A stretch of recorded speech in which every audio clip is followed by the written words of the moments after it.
What is the one and only truth? I am. Facts. That's it. Facts. That's it. Facts. That You is can't break it down further than that. Yeah. I am. Yeah. That's it. Existence. Cool. As soon as you say anything else after that, now you're starting to write a story. What's going on, people? This is 1166 Podcast, and I'm your host, BLKZEN, BLKZEN. This is the first ever 360 VR podcast. If you love what we do, please like, subscribe, comment, leave 5-star reviews, everything. Without further ado, let's get to the content. Damn, this would be episode 12. All right, what's going on, people? It's 1166 Podcast. I am your host, BLKZEN, BLKZEN. And with me today, I have a very special person. I've known this man for many, many years, and I featured on his podcast, DurtySpiritWater. Mm-hmm. Damn.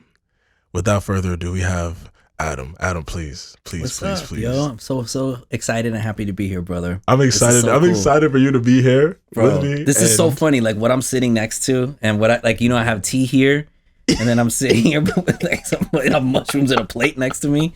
It's so funny. Frog, this beautiful ass fucking Buddha frog. Oh yeah. You know what I mean? It's literally exactly what I imagined. It's the vibe. It's the vibe. Yo, before I started recording, we were talking about Vinland Saga, and I was saying, Saga, yo, man. this new season, the farm arc, bro. Oh my people God, are having having a tough time with the farm arc. I love it actually, because I'm looking at Thorfinn in a different light. Because my favorite genre of anime is psych. So when I look at Thorfinn's childhood in season 1, I'm like, you went through some traumatic shit back to back to back. Your psychology can't be normal. You will never be normal, low key, unless you go through some deep healing. And I'm seeing him heal. I think that's what they were doing, man. That's what they were trying to. He did Valhalla. He saw what's his name who killed. He did. He took a little Valhalla trip. That was like after he got kicked in his freaking face. Yeah, he got stomped out. Yeah, and it's funny because like just by some regular ass dudes too, not even like on some like glorious shit. But you saw he gave one punch, homie's out, teeth broken. I'm like, well, he broke that guy's whole. He folded that guy's whole shit. He's not even operating in that same level because Thorfinn is so nasty in his prime. Like nobody's fucking with. They could Thorfinn. all have weapons, and he'll just be there beating their ass with one arm. He's just no fucks. Yep, one arm, his legs, he'll smoke them all. He'll smoke everybody just with them two little blades. But now he's like on some other shit. The fucking slave. And I think it was supposed to be. I think it's supposed to be a commentary also on like the nature of violence in human history and culture and how and like what we value. Why is violence so important still? Like look at World Star, you know what I mean? Violence is. Why do we glorify violence? And it's like sometimes I don't even know if we glorify it. Like it doesn't even necessarily need glorifying. I think that there's like a hunger for it on some level with people. We're primal. I think the primal part of us wants to see the physical of another person altered. I don't know why though. I personally love peace. Bro, listen, all I want is peace. But that's that new human thinking though. The old human of the past is like, what's mine is mine and what's yours is mine. Whatever I can reach, I can take type of thing. And and also interpreting almost anything as a threat. You know, like anything could be a threat. Whether you meet new people, it's a threat. The weather changes, it's a threat. This person is acting different, it's a threat. Yeah. And one of the first ways that we deal with, the 3 ways that we deal with threats are all like, the fight or flight responses. It's like, that's true. You run from it, you avoid it. Or you fight. One of them is like freeze. So you just disassociate and you completely ignore it. And then the other one is you fucking hurt it. You just fuck it up. And that one thing is so important that we make movies about it. We make books about it. Our childhoods are riddled with trauma because of it. You know what I mean? It's just such a huge part of it. It's embedded. You know what I mean? It's weaved into us, like this violence. Peaceful people be violent. They fantasize about fucking shit up. You know what I mean? But I think this is part of the lure in like in media, especially in like anime, right? When we see the calm character lose it, that one time we're like, oh my God, they're about to go stupid. Yeah. Because we were looking for that moment. Waiting for it. That moment. So it's like right now, it's like what you're saying, it's a buildup. It's like Yeah, we're getting the context of Thorfinn as an adult. He's like, I think he had amnesia or some shit. I don't know. Something's not clicking in him, and you can tell. Like maybe he had like some kind of brain injury or something. They're gonna reveal why he's like the way he is now, but we haven't talked about why he's a slave specifically. You know what I mean? We haven't addressed that in the show. They didn't address it. I don't remember. Yeah, I was thinking about that the other day. I was like, did I like go to the bathroom or something and missed like when he got like conked over the head and like made a slave? That's what I think. Something. It was happened. right after homie died when he witnessed what's his face. I forgot his name. The guy that he was like trying to spoilers for everybody who watches. Spoiler for Vinland Saga season. Spoilers for Vinland Saga. 2. If you don't, skip forward like another 3 minutes if you don't want the spoiler alert. But I mean, if you want the spoiler, we might spoil a whole bunch of anime shit, but y'all gonna be alright. Whatever. If they're here this far, they're here for spoilers. Facts. But like the homie who the blonde killed his dad, you know what I mean? Like he's trying to avenge. That shit was so sad. It's like you lived your whole life. I'm gonna kill you. Oh shit! Next man killed you, and some goober. You took my kill just for some goober shit, and because reality's a lie. But like, but I love that guy though too. Yo, we gotta get his name on. We can't do this. Yeah. Hold on, what's his name? The guy. That's we can't keep calling him the guy. Disrespectful. I'm about to ask ChatGPT everything. I'm about to ask. You can. Who pulls it up faster? The guy who kills Thorfinn's dad in Vinland Saga. Who does it faster?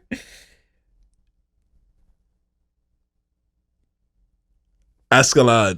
Askeladd. You got it. I was hoping that. Yo, this shit is giving me everything about him. Askeladd. Yeah, and he was apparently. He was alright. He took care of the fucking kid. He low key took care of him. He took care of him harshly. Yeah, but he also watched out for him. He was living the Viking lifestyle. You know what I mean? Like that was like the classic Viking lifestyle, like the warrior. He raised him like a Viking. He raised him like a warrior. Like that's the reason why he. He would give him little scraps and shit. Oh yeah. Oh, try to kill me harder. Like boom, boom. Yep. Fix your feet. Like he fathered him. He's like, I took your dad, but your dad is a beast. His dad was a beast though. His dad was on another Thorfinn's dad was a god of the battlefield. We talking about peace. That's what I'm saying. It's gonna come full circle. It's coming full circle. When he spoke, you're up to date. You saw when he spoke to his father, right? Yes. When he spoke to his father in this state of whatever the fuck happened after he got knocked in his fucking face with a big. That was mad sad. He was just like, yo, he was like, Dad, I had a bad dream, man. Yeah. That whole shit was a dream for him. Imagine that. Yo, but he was going in worlds. I can only imagine him looking at his dad at that moment, knowing what he did, and he's like, fuck. Yeah, but the thing is, his dad did that too. Yeah, that's what I'm saying. But his dad graduated to the next level where he was like, no more violence at all. But that's where he's at now. He's like, I swear from this point forward, I will not harm another. And I'm like, wow, like father, like son. This is what happened. Yeah. Then he's gonna like his relationship with his father. He better not fucking die like his dad. It'll piss me off. Nah, I don't think he will. I think he might snap. I feel like the dad is low key stronger than Thorfinn. Like, I don't know the dad's why. Well, the dad has become like a mythological figure now. He's Mufasa. He's always going to be stronger. He's always going to be the G. You know what I mean? He's always going to be like what you look up to aspire to. Yeah. But as far as everyone who's still alive, nobody's fucking with Thorfinn. Nobody's fucking with him. You know what I mean? The only person that could have fucked with him is his dad. His dad is gone. So by default, Thorfinn is that dude. But then it's him like, what? Nah, bro. I'm good. They started to hit me a little bit. You know what I mean? Like, as we were talking, I was like, hold on a second. These things are starting. But you don't care about saying this on. No, I don't care. Yeah, them Shroomios. Yeah, it's all good. It don't matter. My reputation is already pretty wild on the field. You know what I mean? I also personally, I just don't care. It's like, I'd rather be honest with people. Yeah, I'm not a fan of taking away people's ability to make informed decisions. I know. And like, what are we being dishonest about? See, this is the problem I have in my field. My field, which I'm a therapist. In my field, the mental health field, there's a lot of dishonesty, and it's because people they don't trust people's autonomy. Even though the thing is, sometimes people are going to make mistakes. Sometimes people make the wrong decisions. You know, they use their autonomy in chaotic ways and it leads them astray.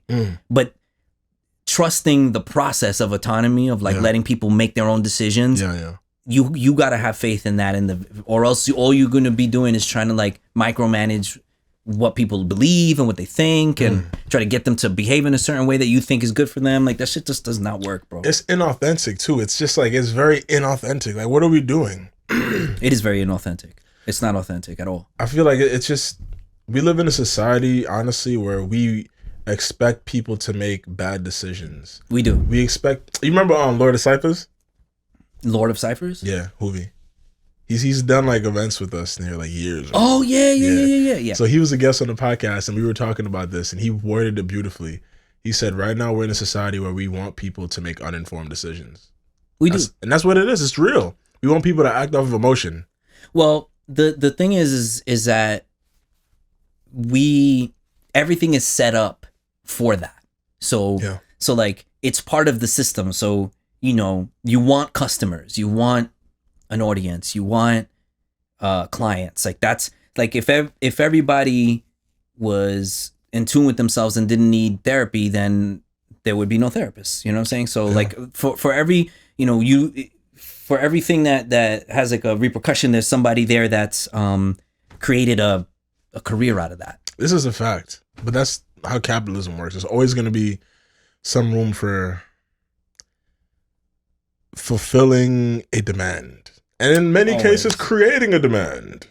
Well, yeah. Like, you got to convince people about the need for this certain thing, for sure. And like, the, you know, pharmaceutical companies like are a huge part of that. Like, you know, if everyone got better, like, here's the thing, like, the medical industry, and specifically like psychiatry, psychology, right? They understand trauma, they understand anxiety, they understand what's going on there. They know what's going on there. Yeah. So when people are anxious, when people have trauma, they need their nervous system to be calmed down, right? And that's why you have anti-anxiety medication. So anti-anxiety medication makes billions of dollars a year. Oh, yes. Right? Oh, yes. More than 50% of people are like prescribed something, or maybe 40%. Like, it's a lot of people. Half of people are prescribed some sort of medication for mental health disorders, right? Yes. But the science also says that meditation and certain holistic practices that are free can reduce your Qigong, anxiety. tea, you know what I'm saying? Marijuana. There's certain things that you could use and practice to do that has the same efficacy of like anti-anxiety medication, but they don't tell you that without the cons. And they don't tell you that. Why? Because it won't make them any money. It's free for you. It's the same reason we charge for water. Yeah. And in some countries, charge for air. Oh my God. Yeah, the CEO of Nestle, what did he say? That water's not a commodity? Or he said water is a commodity. He said like water's not a right. What the fuck is... He deserves to get slapped with a big wet fish. That's what he deserves. A wet fish. Just a big ass wet fish. Like, pow, a big ass sea bass. Yeah. Pow, across the face. Yeah, he's crazy, man. He's crazy. You obviously have no empathy. Zero empathy for others. No empathy, no compassion, no need for trying to maintain any kind of sustainability. Like, it's all about profiting here and now. That's why all this climate change stuff is tough, because nobody wants to make those sacrifices. Nobody wants to stop and be like, let's just cut back on some of these profits or whatever, because we're fucking everything up. They don't want to be the ones to do it. I feel like if we're gonna meddle, I've said this before, but like, I feel like if we're gonna have people in positions of power that'll interact with the lives of thousands, hundreds of thousands, millions, etc. of people, they need X amount of trips. They need X amount of... Yeah. I think trips would be lit, because that'll kind of force the empathy, because they'll have ego death and they'll understand. Of what? Okay, of what substances? I feel like psilocybin. You think that they should be on mushrooms? I think they should be on mushrooms. Some people would argue, oh, acid, but I don't know, something about how the mushrooms sit you down and teaches you about shit. I think if people did that before dealing with the lives of many, certain decisions wouldn't go by as easily as they do now. They wouldn't be so quick to violate. To violate, which is what they're doing. You know, just think about it. All these people, like these old ass white men, old white women, who just they come from just a completely different time in life, different era. They look at the young people like, y'all are crazy. Like, just they're very far removed from the current state of the society they're governing.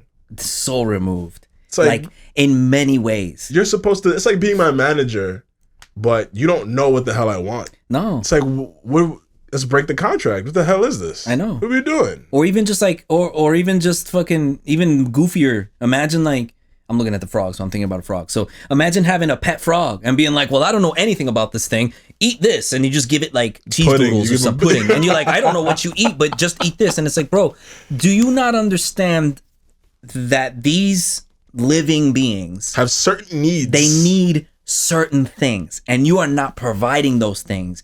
And not only that, but you think you're providing those things. And then when you're told that this isn't working, you like totally deny it.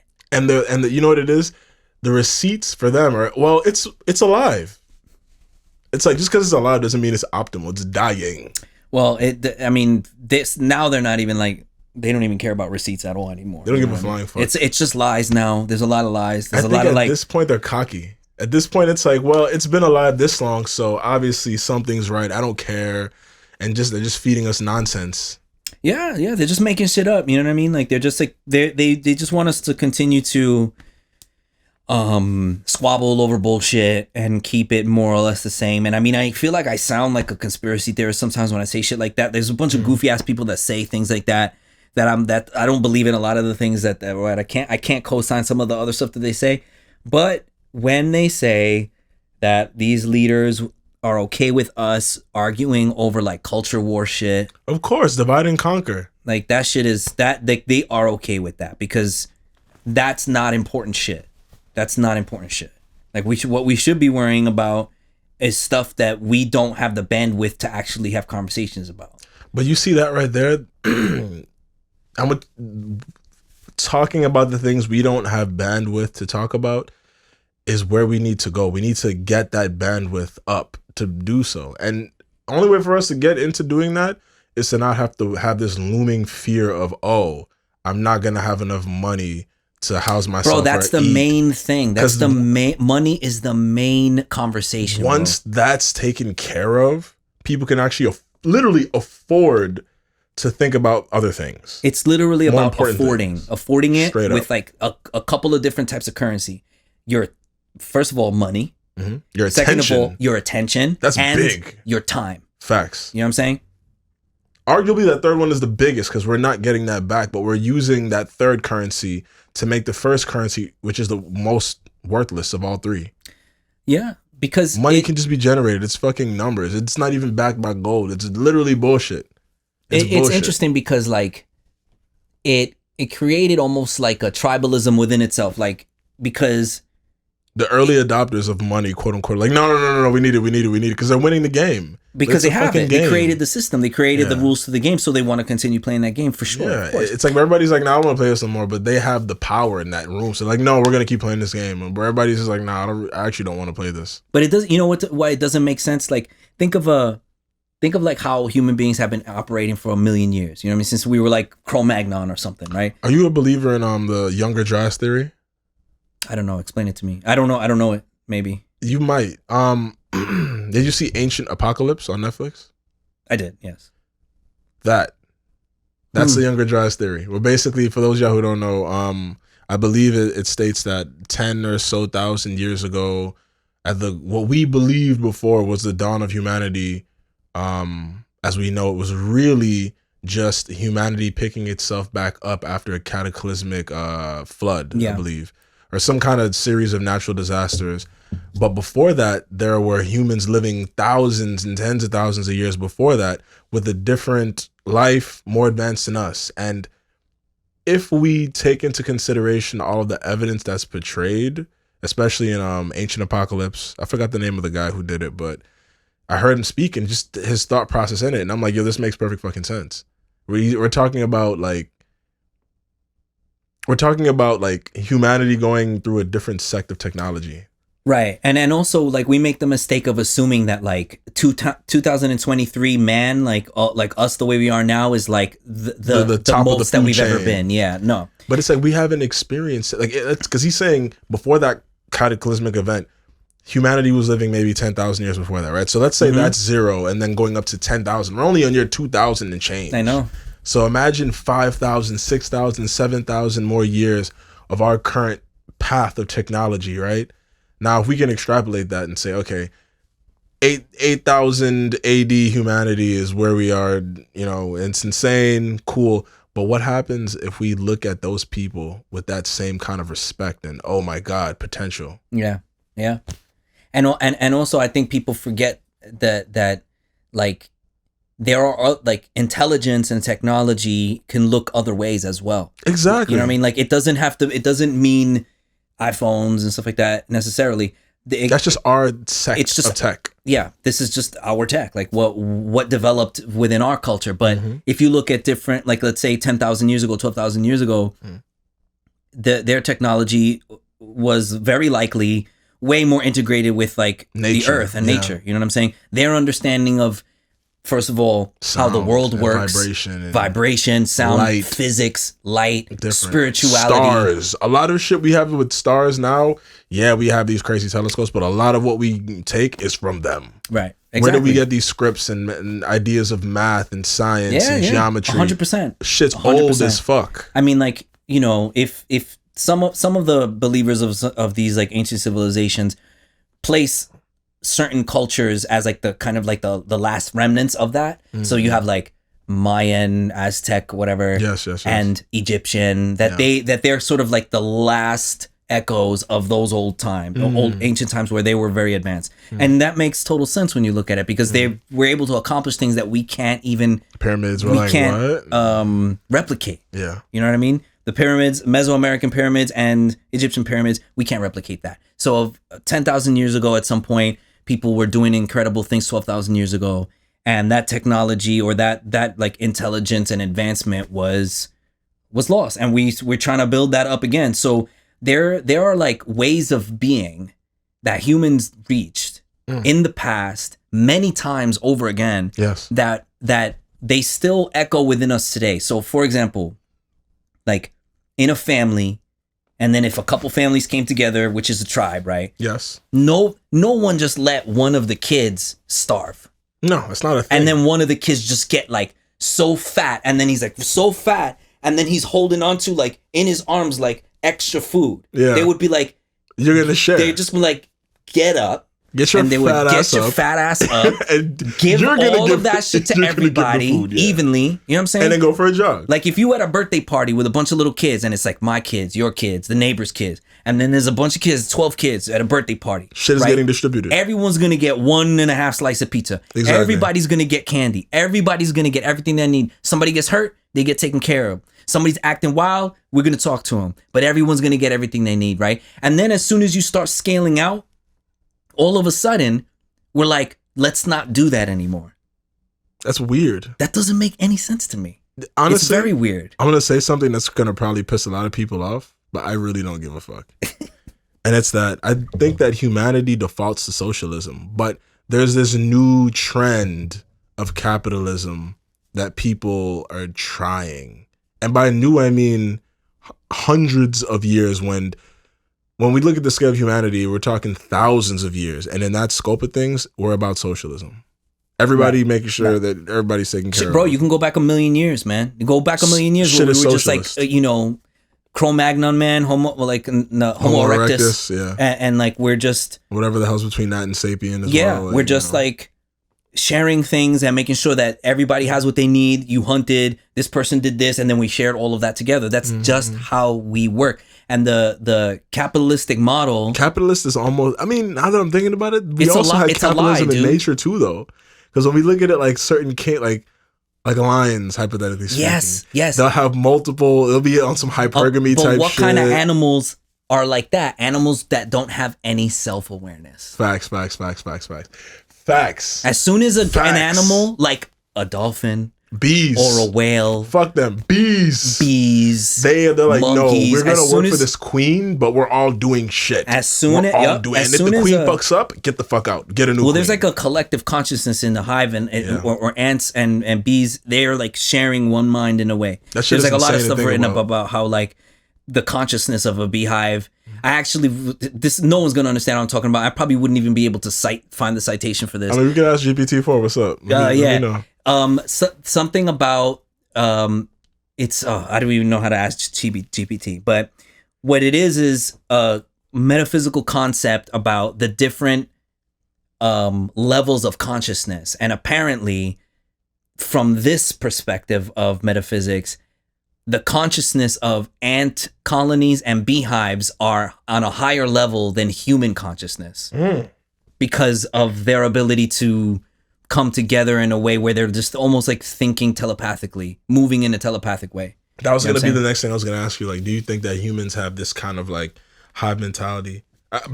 You answered it, and honestly, like, I think we can. I think we can, but it's going to require us to do work though, because we're not unified. Well, I was just thinking about this today. Honestly, that we have this whole concept reversed. Like, we believe that the person is the most important.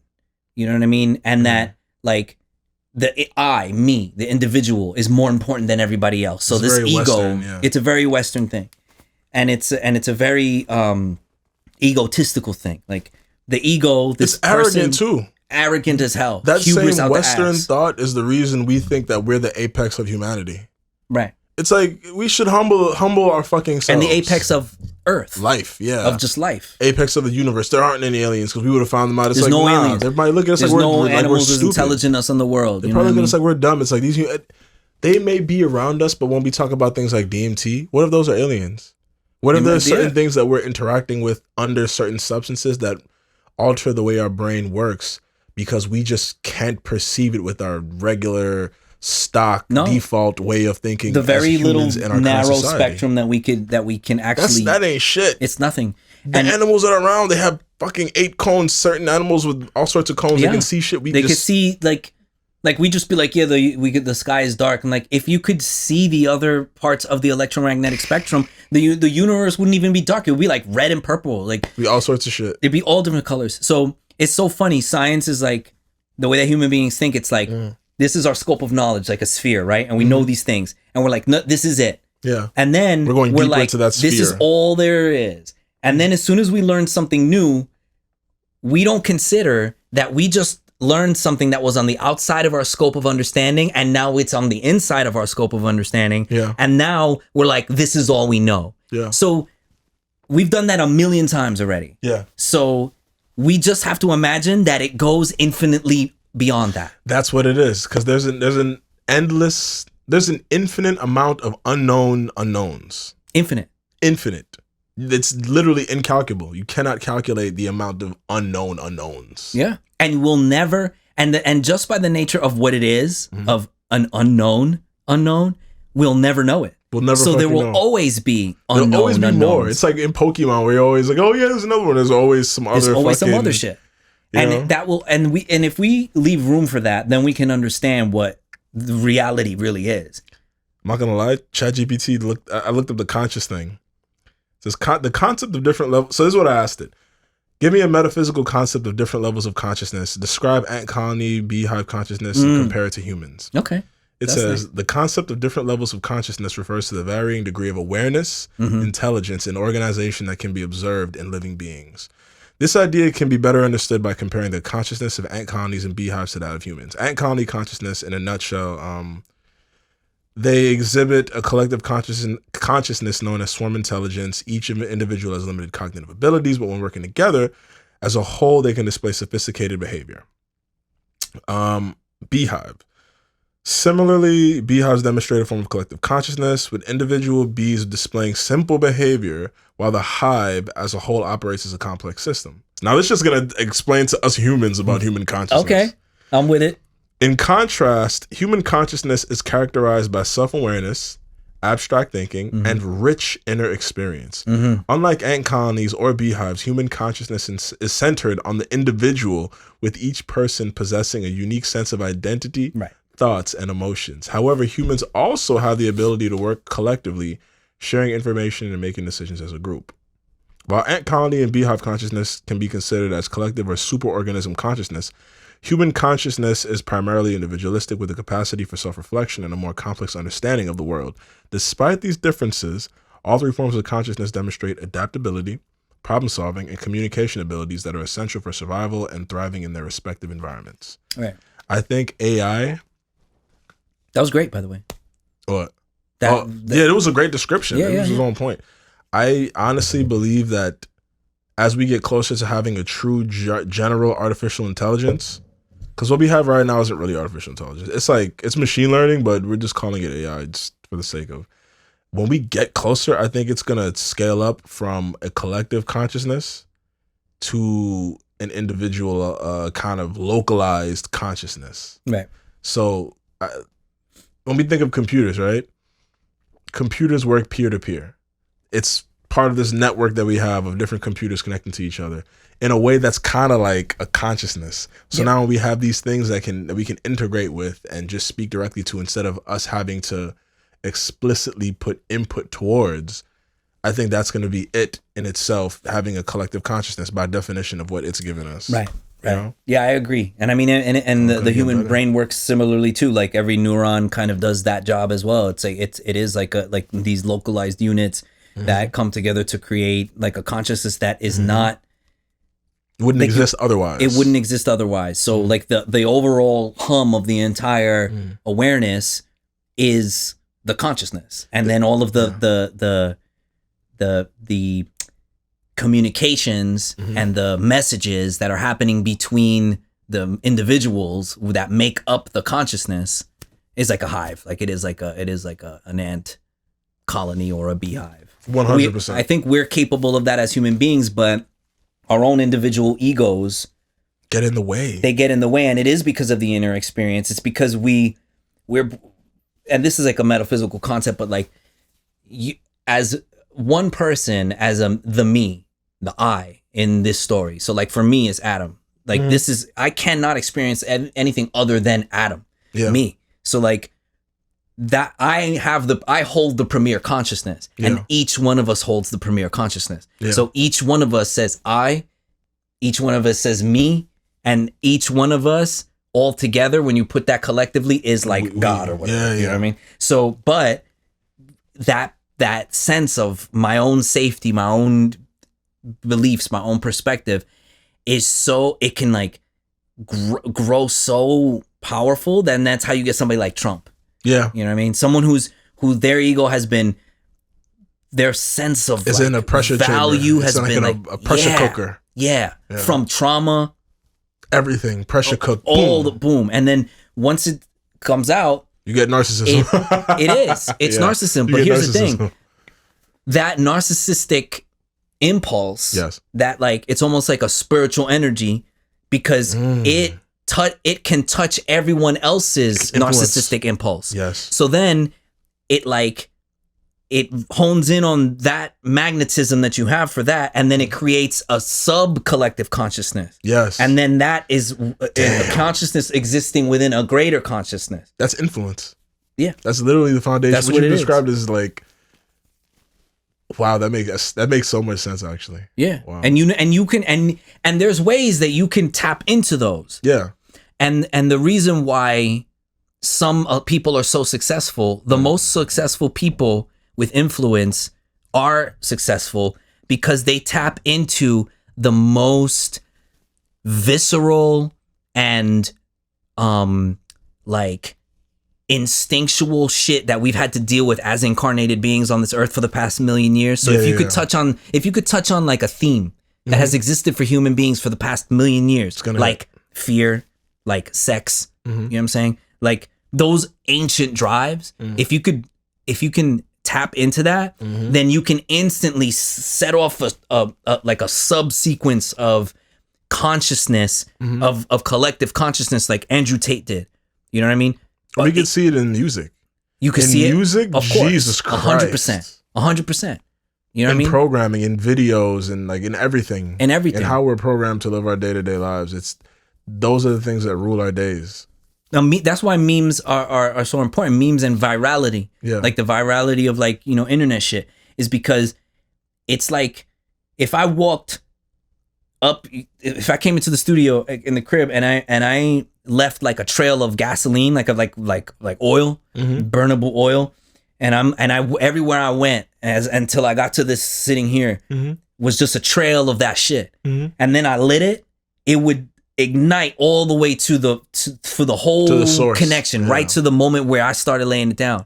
So that's what happens. Or it touches, like somebody ignites it like Andrew Tate or somebody like Trump or somebody, an artist or whatever. Then the Ignites whole it, and tail. then every single person that's connected to that line, They activate. it gets activated. Yeah, activate, yeah, activate, yeah. activate, and they're automatically brought into like this collective energy. Damn. So that is very true. And But this it's is how we get easy mob to do. mentality. That's how you get it. Yeah. And it's easy to do it from those primal things. But remember we was talking about before about the elevated human, Yeah. where it's like the more rare thing, like peace. Mm-hmm. Peace is not a viral thing. It's not viral. You can't catch fire. People can't be on fire and start and about peace. I think we can, but there's a prerequisite. That's a There dangerous is. prereq. Yes, We have to be in a time of great violence and war, and then that becomes the opposite, because that's the other thing about the human consciousness. Yeah, we gravitate to many human things, but for some reason we gravitate to the opposite.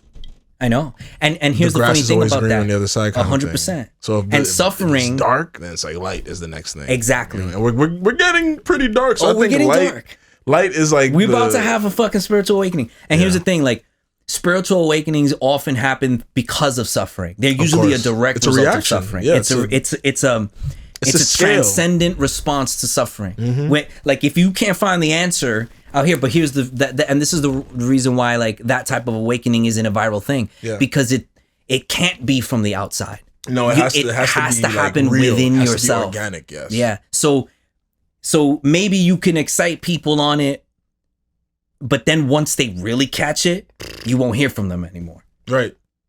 They'll go off grid. You know what I mean? Yeah, Once somebody gets the message, they hang up the phone, bro. And then it's like, oh, he's not there anymore. Because he finally knows what this is about, and he's going to do that. You know what I'm saying? Once it makes sense, it's a wrap. That's it. Once you know, you can't unknow. Yeah. You can't unknow. Once you cross that line. Yeah. That's why the whole when we talk about capitalism, we're talking about like we need customers and shit. Yeah. That's why if you are trying to do the work the right way, you can't make money.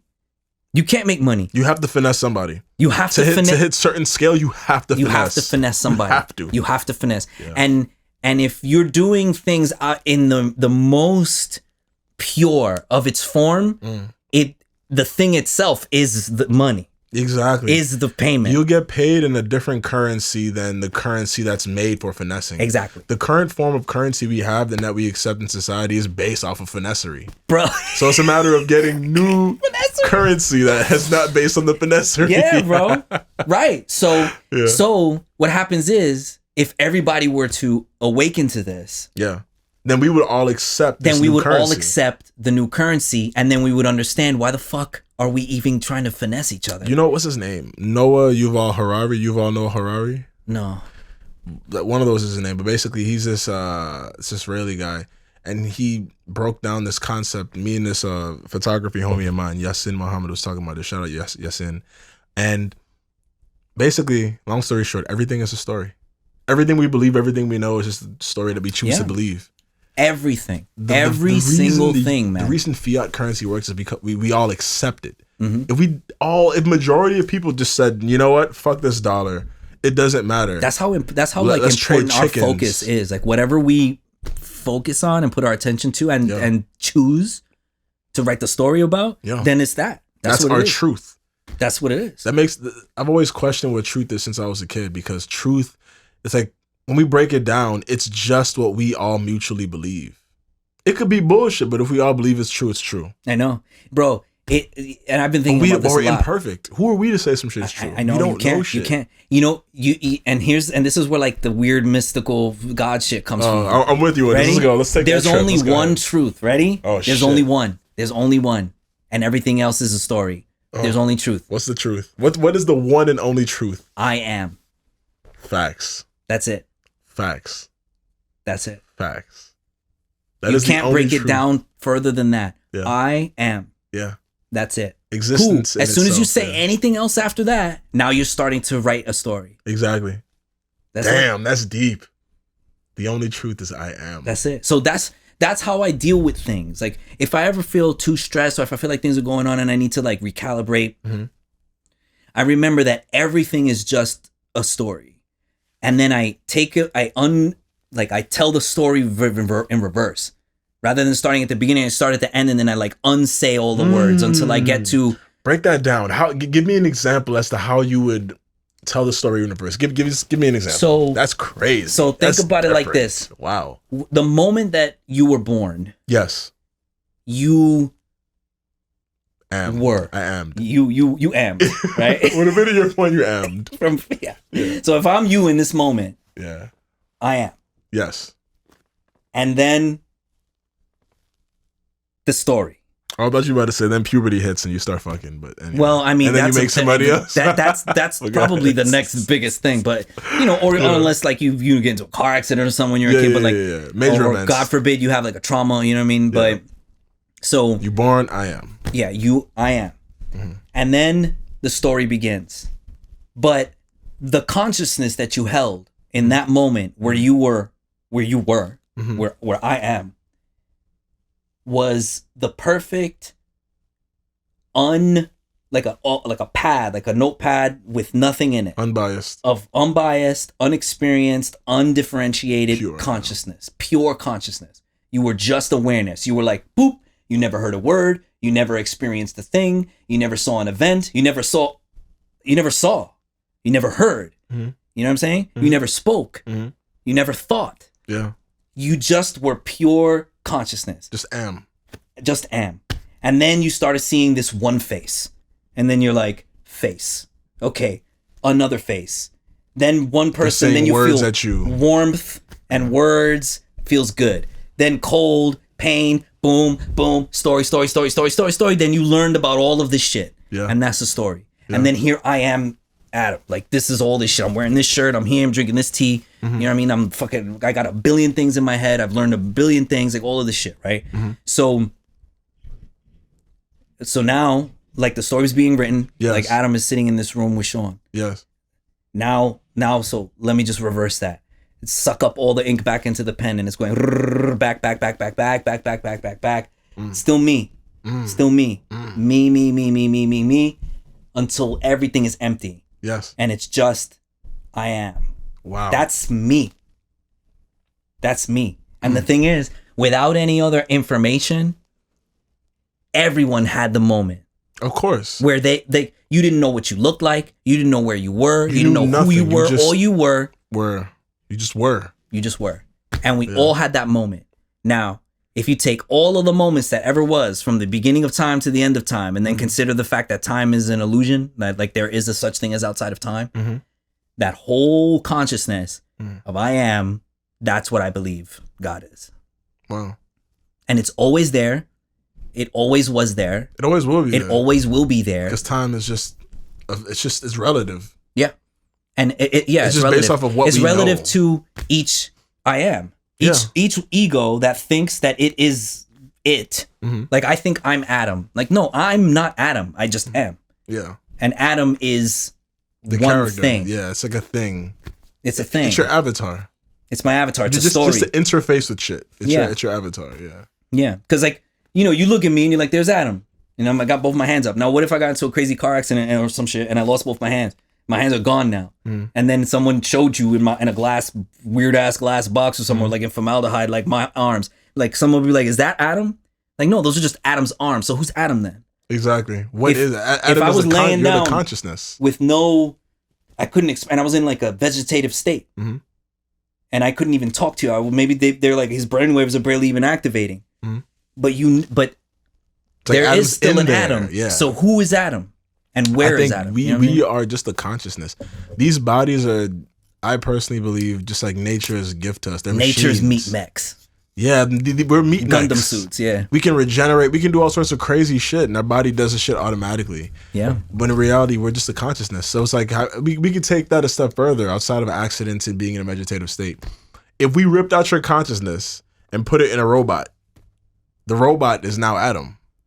If it has my consciousness, then that's you. Yeah. Because the body is just, that's Adam's sleeve. That's his. Right. That's his origin. There's his mech meat puppet thing. Yeah, and that's just thinking like with the limitations that we have in experiencing, like you said, this limited time, space, electromagnetic spectrum that we can experience, we can still perceive consciousness in other ways. Here's another example. Like, you know me, right? Now, let's say, God forbid, something happens to me. Yeah. And you're in a room in a couple years after I'm gone, and you're talking to people, and someone's like, I wonder what Adam would think about this. And then you can think about that. You hear my voice, you can see me, and you know what I would think, more or less. Yeah. That's not you. Yeah. That's something that my consciousness is living in you. So where is Adam? Yeah. Where is Adam? Yeah. You know what I mean? Shit. What is consciousness? Right. What is consciousness really? If we have influence of other people, right? Okay, hear me out, right? So we're speaking English. Some group of people had to have made this fucking language, right? Everything we know comes from other humans. So we're all just a culmination of all these consciousnesses connected together. Yeah. But this kind of goes into that whole mentality thing of us being a swarm, because even though, like how ChatGPT is saying, oh, it's like individual, none of us live a solely individual life with no influence. But you know, not a single person is even capable of it. It's impossible. It's impossible. You had a mother. You were born because some lady has sex with a guy, and then you were with a doc. There was a doctor, and you got fucking born into the world. Some shit. Yeah. And for the first couple of years of you, someone was feeding you. You can't feed yourself. Yeah. It's impossible. Yeah. We literally cannot exist. You cannot exist as just a soul consciousness. No. We're all a culmination of consciousness. I feel like human beings That's deep. Are a part of a collective consciousness that is in complete denial of itself. 100%. Like we're just fighting so hard against the idea that we're all connected. We're fighting. I feel like there is no war on drugs, war for property, for land. It's really a war on cognitive dissonance. It's the whole war is just cognitive dissonance. It's like an exercise in cognitive dissonance, just on a massive scale, on a dangerously. You just don't call it a war. Just scale. call it cognitive dissonance. Like it's just cognitive. We're living within it. Yeah. We're living within it. That's all it is. We're fighting ourselves. That's the sad part. We're fighting ourselves. Because imagine if humanity can like get along. Even though we gotta get along with everything, whatever. Because we're all like different like versions of this one, whatever the fuck. But like, you know how you said before, like you love peace, and I'm like, I love peace too. Like, yeah. To me, it would be impossible for me to imagine me hurting another human being. You know what I mean? Yeah. Not just like physically, but even like emotionally. I would just be like, no, I don't want to do that either. Like I don't even want to hurt someone emotionally, psychologically, not phically at all. And yet it happens all over the world every day, every forever. Every second, someone is getting mutilated. Killed, children are being sexually assaulted. People are being ripped apart by machines, for anything you can imagine, constantly. And yet here I am, like completely unable to understand how anyone can bring themselves to do any of those things, and yet it's completely happening at all. It's eternal. Yeah, that to me is like incredible dissonance. But we also gotta look at this, right? But the difference between 0 and 1 is an infinite number of numbers, right? Yeah. So if we all collectively are this one, there's gonna be a whole lot of shit. Now let's say if we cut off. Because let's say if we want to add morality to this, and just in this range of infinite numbers, 0.5 and up are numbers towards helping people, and 0.4999999 and below is like it's like you don't give a flying fuck. You're just gonna do whatever atrocities. Who gives a flying fuck? Just for the sake of the balance of numbers, even though there's an infinite amount of numbers, there's still variety in those numbers. So I feel like even though there are people like us who want peace, just for the sake of balance in the universe, we're gonna have sickos. We need the sickos, because without the sickos, there can't be people like us. 100%. We have 100%. No purpose in this world.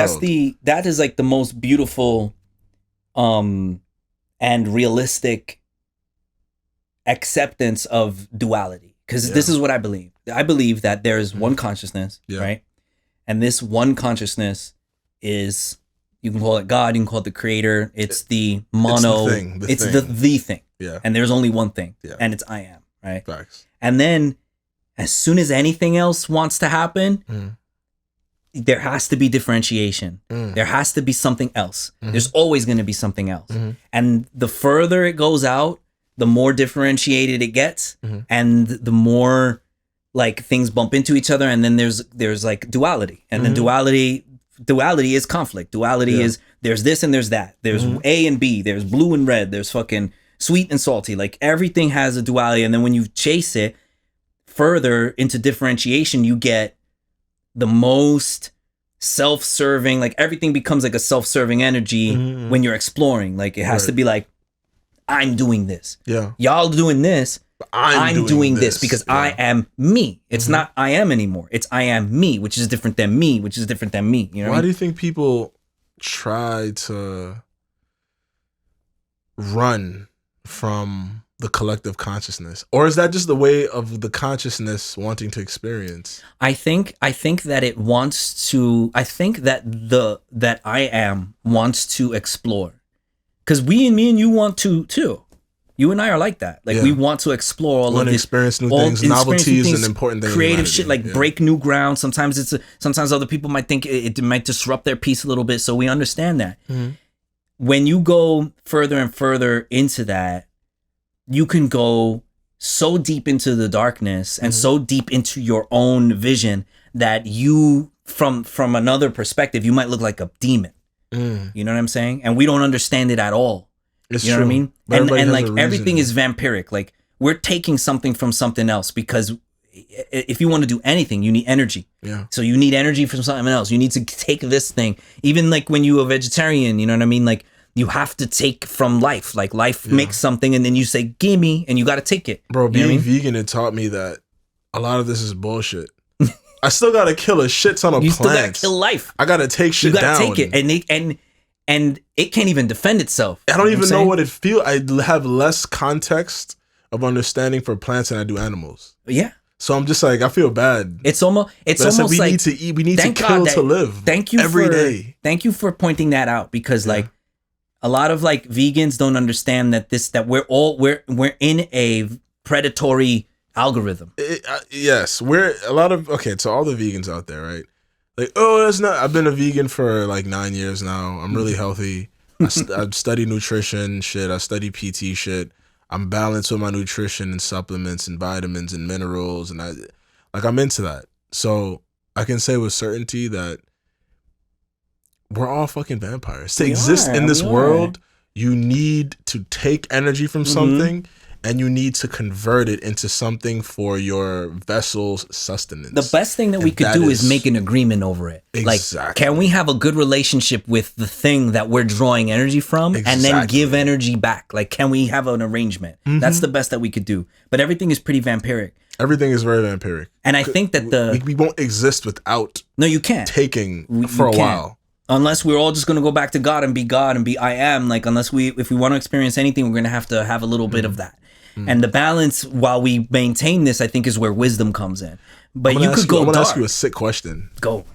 Cannibalism. Let's talk about cannibalism. Oh, shit.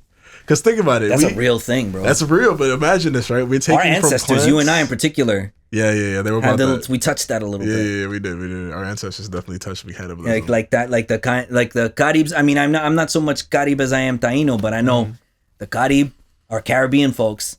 They used to after a battle, they'll take one dude and be like, we're going to make a meal. You were a warrior. I'm going to, out of respect for you and to absorb your power, make a meal out of this man. You're going to make a meal out of him. Europeans did it too, like bathing in people's blood and shit like that. Yeah. They did it. I'm sure that we've done it all the way from the beginning, man. But why is that a thing? Because here's the thing too, right? I feel like in modern society, we're so afraid to talk about shit like that. We're so afraid. We're afraid to talk about all these different aspects of we're talking what was. Did you think tonight that we would talk about cannibalism? Fuck no. Fuck no. Yo, here we are. And yet here we are. Am I that surprised though? No. I'm not surprised either, but that's the beauty. I honestly didn't know where we would talk about, like where we would go. I know. I have 2 segments that I want to do before this is up, but like that's all I had in mind. Let's do it, bro. Everything else is just like, we'll fucking see. Anyway, cannibalism. There we are. Though. Exactly. And I shouldn't be surprised at all. We're here talking about eating other human beings, baby. But think about it though. We're so removed. Who's to say with a different type of logic? I'm not saying this is my logic. I don't eat people. I'm not about that. I'm vegan. You don't eat. I don't eat any flesh. I don't eat animals. Yeah. You know what I mean? So, who's to say that? Because people have this carnivore diet, and I hear a lot of people claiming, "Oh my God, there's so many benefits." People drink milk. We do all these things with other life form, other animals. Why not ourselves? As children, we get sustained from breast milk. Right. Who's to say that we aren't supposed to eat human flesh? It is a, I know. I'm not saying that's, you know what I mean, but I'm just like, but you see how you even have to say that. Yeah, you have to say, yeah. guys, don't worry. Like, you know, don't what I'm worry, saying? guys. Like, but fuck them. I'm done. That's the last time I'm saying that about this. Yeah, we talk. Fuck yeah, what y'all fuck think. them. I actually don't give a fuck. Nah, you just gotta be real with it. So like, why don't we? And here's the thing. Like, it's so taboo that it makes it so that we can't talk about it. And of course, why there's are we tons so of things like uncomfortable that. about that? I don't know why. There are other threats to humanity other than eating each other. There are much bigger threats like killing each other. And that's the thing. After what if for every them? person that, like, we do the organ donation thing. We put why people you can't in boxes in the floor and take up space. Yeah, like they got meat. What the fuck? They literally have tons of protein on their body. They got bone marrow. Why don't we just like use that? What are we doing? I think one of the things is the autonomy of it. Like, if someone is like, I don't want anybody to eat me, then you got to respect that. And then there's a spiritual aspect. If the person died, you're not going to be like, well, fuck him, let's just eat him anyway. I might just be like, nah, man, he didn't want that. Let's just try to respect his wishes. The motherfucker might be very delicious, but let's respect his wishes. But it's like, I feel like we got to train, because how we spoke about earlier, uninformed decisions. Exactly, if people aren't enlightened, of course, it's like, don't touch me. Don't touch me. But if you're uninformed, if I you know, in that, you know, like where those, like that movie Alive, where, and it's a book too, where the I think it was a plane of maybe Argentinian soccer team crashed in the mountains. I've heard of this actually, and I don't think people were dying and they were going hungry. They were there for a long time, and when dudes died, they would carve up a piece of just my man's butt cheek and just fry that shit up, eat, and they survived because of that. If I was in a situation like that, I would tell people. Before I even died, I would be like, yo, listen, if something happens to me, just eat me, just carve me up, serve it up. I want you all to live. I want y'all to live 100%. But this is the good part of humanity. The selfish part of humanity is, no, don't touch me even after I'm gone and I won't know. Don't fucking touch me. That's like, what? I think it goes beyond selfishness. It's almost like a weird.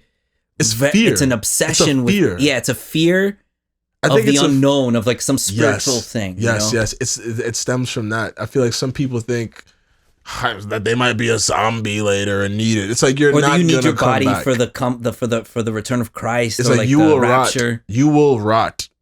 You're just rotting. You're just rotting in a box. You're rotting in a fucking box. I mean, feed the alligators with me. I don't care. If y'all don't want to eat me, that's fine. Feed something. Matter of fact, don't stay in a box. Maybe that's bullshit. That's the biggest fuck you to nature. Don't stay in a box. That's the biggest fuck you to nature. You know what? That is a big fuck you. What I want to do, I'm going to make it so that when I die, that a tree gets planted. Somebody gets fed. If when you die, what would you want? I want some, like, just throw me somewhere where I'm going to be eaten by some predator. Let me get eaten. I might just even walk off into the woods and what you want to get eaten by? Maybe some crocodiles or something. Oh my God. Or vultures. You know what? I want a sky funeral. That's what I want. That's it. That's what I want. I want to just be left on top of some high shit where vultures come. In Puerto Rico, there's everywhere. I can go. You want to get left on a fucking high ass tree or a mountain and just let me get picked apart by vultures. Oh shit! Just put me up in there, and I'll get eaten by. That's actually called a sky funeral. But that's more useful to nature. It is. I'm telling you, that box is a big fuck you to nature. And also, it takes up all of this land. You gotta mow down trees. You have to kill more to deal with somebody who's already dead. That makes no fucking sense. It's so crazy. How much like land do you think is? Yeah. How much land do you think is taken up by cemeteries? Shit, let's ask ChatGPT because that's inconceivable for me. Yeah, every country does this, or most countries. Most countries that have like a Western, like a Catholic or Christian. Because I feel like other countries, like let's say for example, we're talking about like Egypt, right, with tombs. That's even more stuff like that, where you actually have to make monuments that take up space, that hold space forever for the one dead person. No, nothing in nature does that. I'm gonna say how much land is dedicated to burying burying humans. Burying humans. Yeah. No, to burial. Fuck that. To burial. Because people do pet cemeteries and all sorts of wild shit. Sure. How much land is dedicated to burial? Because otherwise, animals just ChatGPT is gonna be like, bro, the fuck. Like, what are these guys doing? While What are you guys talking about? It's saying the amount of land dedicated to burial varies significantly depending on the region and population density. 100%. While it's difficult to provide an exact number, it is clear that cemeteries and burial grounds can occupy a significant amount of land, especially in urban areas.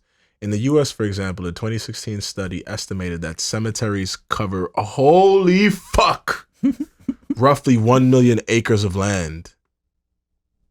That's a lot. 1 million acres? That's a lot of fucking land, yeah, bro. and you can't do a single thing with any of that. 1 million acres for people who won't know it?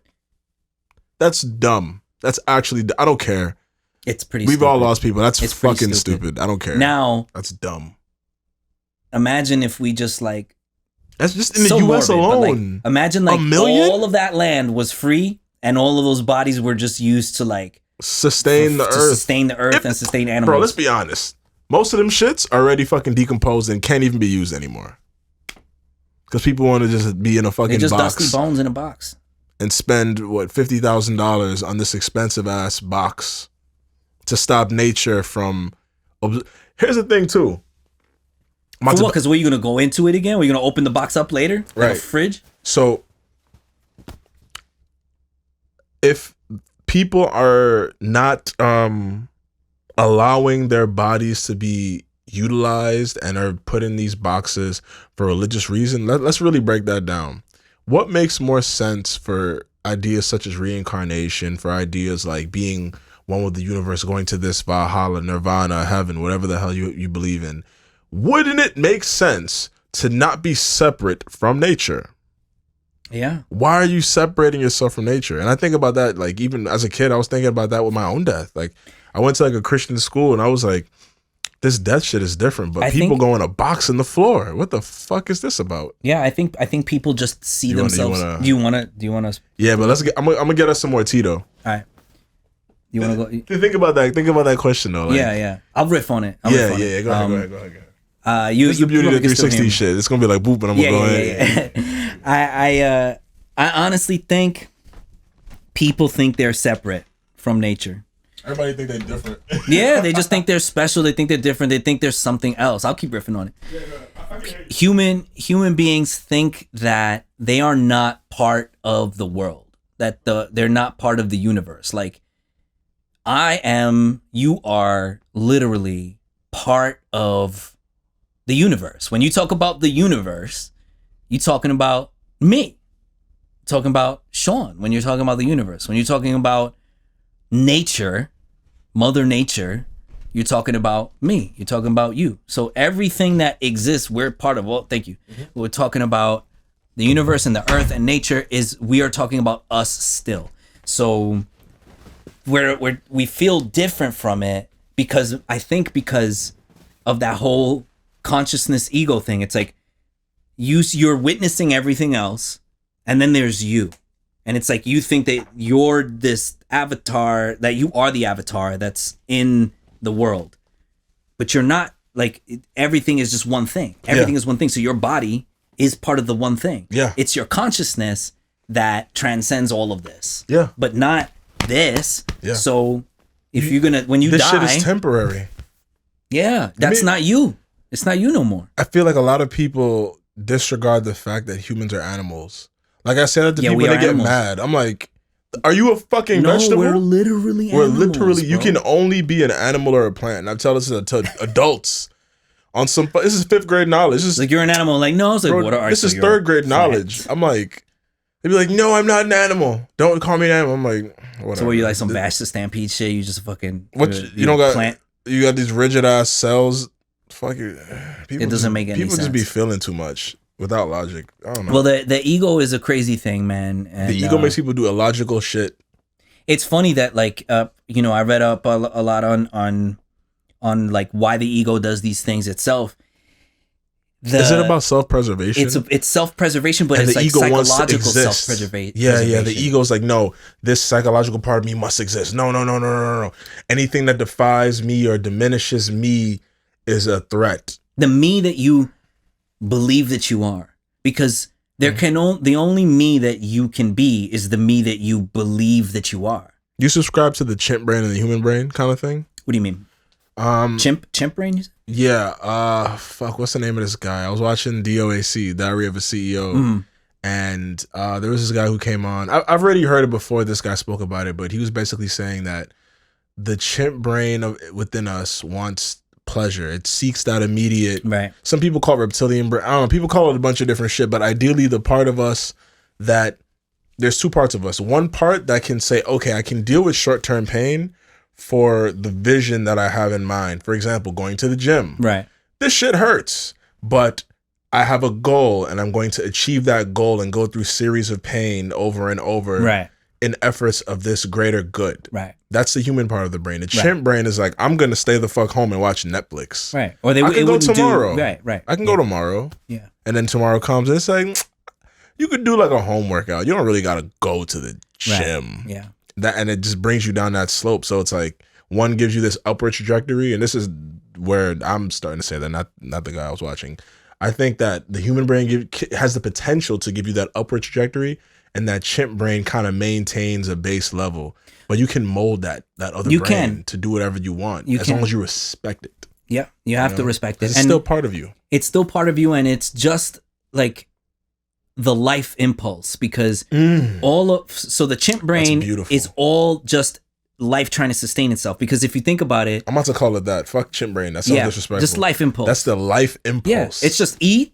What's the other one then? Rest. That's the transcendental. The transcendent one, which is like expressing in a new way. It's creativity. Speaking of transcend. Oh, word. There you go, sir. Please, I don't want to cut you off. Go ahead. Nah, it's all good. That was a very graceful maneuver that you just did. Yeah, you know, wires and shit. I know, yeah. Cheers. Yeah, you do. Got some crumbs there. All right. Down the hatch. Remember what you were saying last? About, what was I saying? So there are two types. There's You don't like that, do you? Doesn't taste bad to me. I like it. It gives me goosebumps, see? Really? That's very strange. That's a strange reaction. My body's just like, to mushrooms. I love it though. I love it. It almost tastes like regular mushrooms. A little bit. Not as nice as regular mushrooms. My body just knows psilocybin. It knows that it's psilocybin. Like, I smell it and I like my body just knows like, oh hey. That's some ancient shit, man. That's like your body being like, be careful. Nah, might not be able to eat those things. I don't even think it's like not to eat it, but it just knows the substance. It knows the substance. Yeah, like, that's true.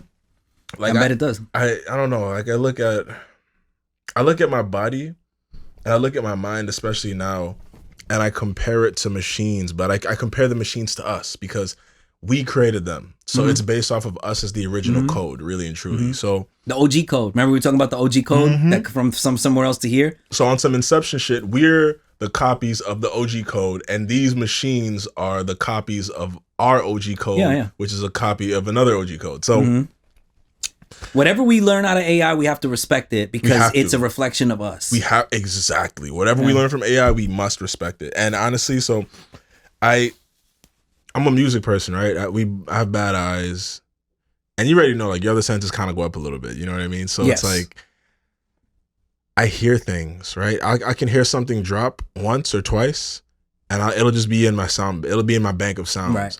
So even if I'm not facing it or whatever, I can hear it, and it's like I just know what it is. I know the angle that it came from and all that kind of shit. For example, if somebody blindfolded me and they knocked on a door, I can tell the material of the door from that. I can tell if there are vibrations. I can tell if the lock started to jiggle a little bit when I knocked the size of the room. Yeah, you can tell the size of the room with the reverberation from your voice when you clap your hands. Like all these different things load into our sound bank, and it kind of goes into what you were saying about when we come out the womb, we're pure. That pure consciousness then gets experiences, unlimited experiences, and we have no choice but to experience. So I approach music with that purity. Most complex learning algorithm, and all AI is just a learning algorithm. It is. It's just a dumbed down version of what we already have. Yeah. And it's like, for me, it's wild because in music, I don't know. Like in art, anything that I create, I love the dance of ignorance and skill. Like I love to learn shit and go down my own path. Like in music, people say, "Oh yeah, you did." A theorist can come to me and say, "Oh, that's a dope ass G minor sus4." I'm like, "I don't know And what you'd be the like, "I don't know fuck what you're you're talking talking about," about. but this shit felt good. Mm-hmm. I didn't do this shit intending for these chords to go together, but that makes it right. very interesting because, like, that pattern detection that someone who is like an expert in a certain field can tell you, oh, that's this thing. They don't feel it as much though. I don't think so. Feel it because they're studying it, but you're feeling it, but you felt something. So what is the common exactly? What's the thing common underneath denominator? all of those things? Like, you know, many people tell me, "Oh, yo, this sounds like blah blah blah artist," and I'm like, I don't know who the fuck that is, and I'm happy I don't know who it is. But it's like I fight the urge to not be a dick to them because I gotta still have empathy. If they're like, "You want to hear it?" Really and truly, I don't want to fucking hear it. Yeah. And it's not like I'm an asshole. I just don't want the influence. I know. I want my shit to be pure. If they're saying I sound like XYZ, just let it be. Let it be. Exactly. I don't mind the fact that me and XYZ go down this parallel path, and then eventually I'm just gonna go on some whole other shit. Y'all are just touching the same part. Like, you know, we're all part of the same consciousness. So it's like we're all, you know, like that's my brother. You don't even gotta meet him. I don't need to meet him. I don't need to. I know who you are. Like I don't want to force the weaving of our paths. I don't like that shit. Everything has, like, things have their own. They have their own spiritual force, and it's like you can't we will never, as one being, like me or you or any one person, is ever gonna understand all of it. Like, I was watching this clip of this baby being sung to by its mother. Aww. And the mother was like, "Watch my baby cry when I sing opera." This baby's like 4 months old. Yeah. 6 months old at most. Yeah. And so he's like, "I'll listen to this. She's a good singer." And she was like, singing rock. And then she was singing baby songs. She was singing all different types of styles of shit. And the baby was just like happy, happy, happy, happy, happy. And then she started singing like Ave Maria, like, yeah. And then the baby just started crying because there was but crying, you could still, like, it was like thinking of something and feeling something. It was like, I don't like this. No, it wasn't. It was feeling emotional. Oh. It was having an emotional moment. It was being moved by the mother singing Ave Maria. Like, so what in it, was it her tone? Was it the words? Was it the intention? What was it that communicated to that baby that this, and it's not, and it was like the same reason that an adult may cry hearing someone sing like a beautifully moving song. Yeah. Like, there is like a very complex emotion and a message being delivered to this baby through her just moments singing Ave Maria. So, like, what is that? I see. This is where, I like this part. I like this part of the combo. Honestly, this is something that I've been chasing for more than a decade. And honestly, I know what you mean too, bro. I know what you're talking about right now, and you didn't even say it yet. So go ahead. So, okay, I'll put it like this. Go ahead. Growing up, I learned a lot of music theory. I've learned it in many different contexts. I learned sight singing. I learned all that kind of shit.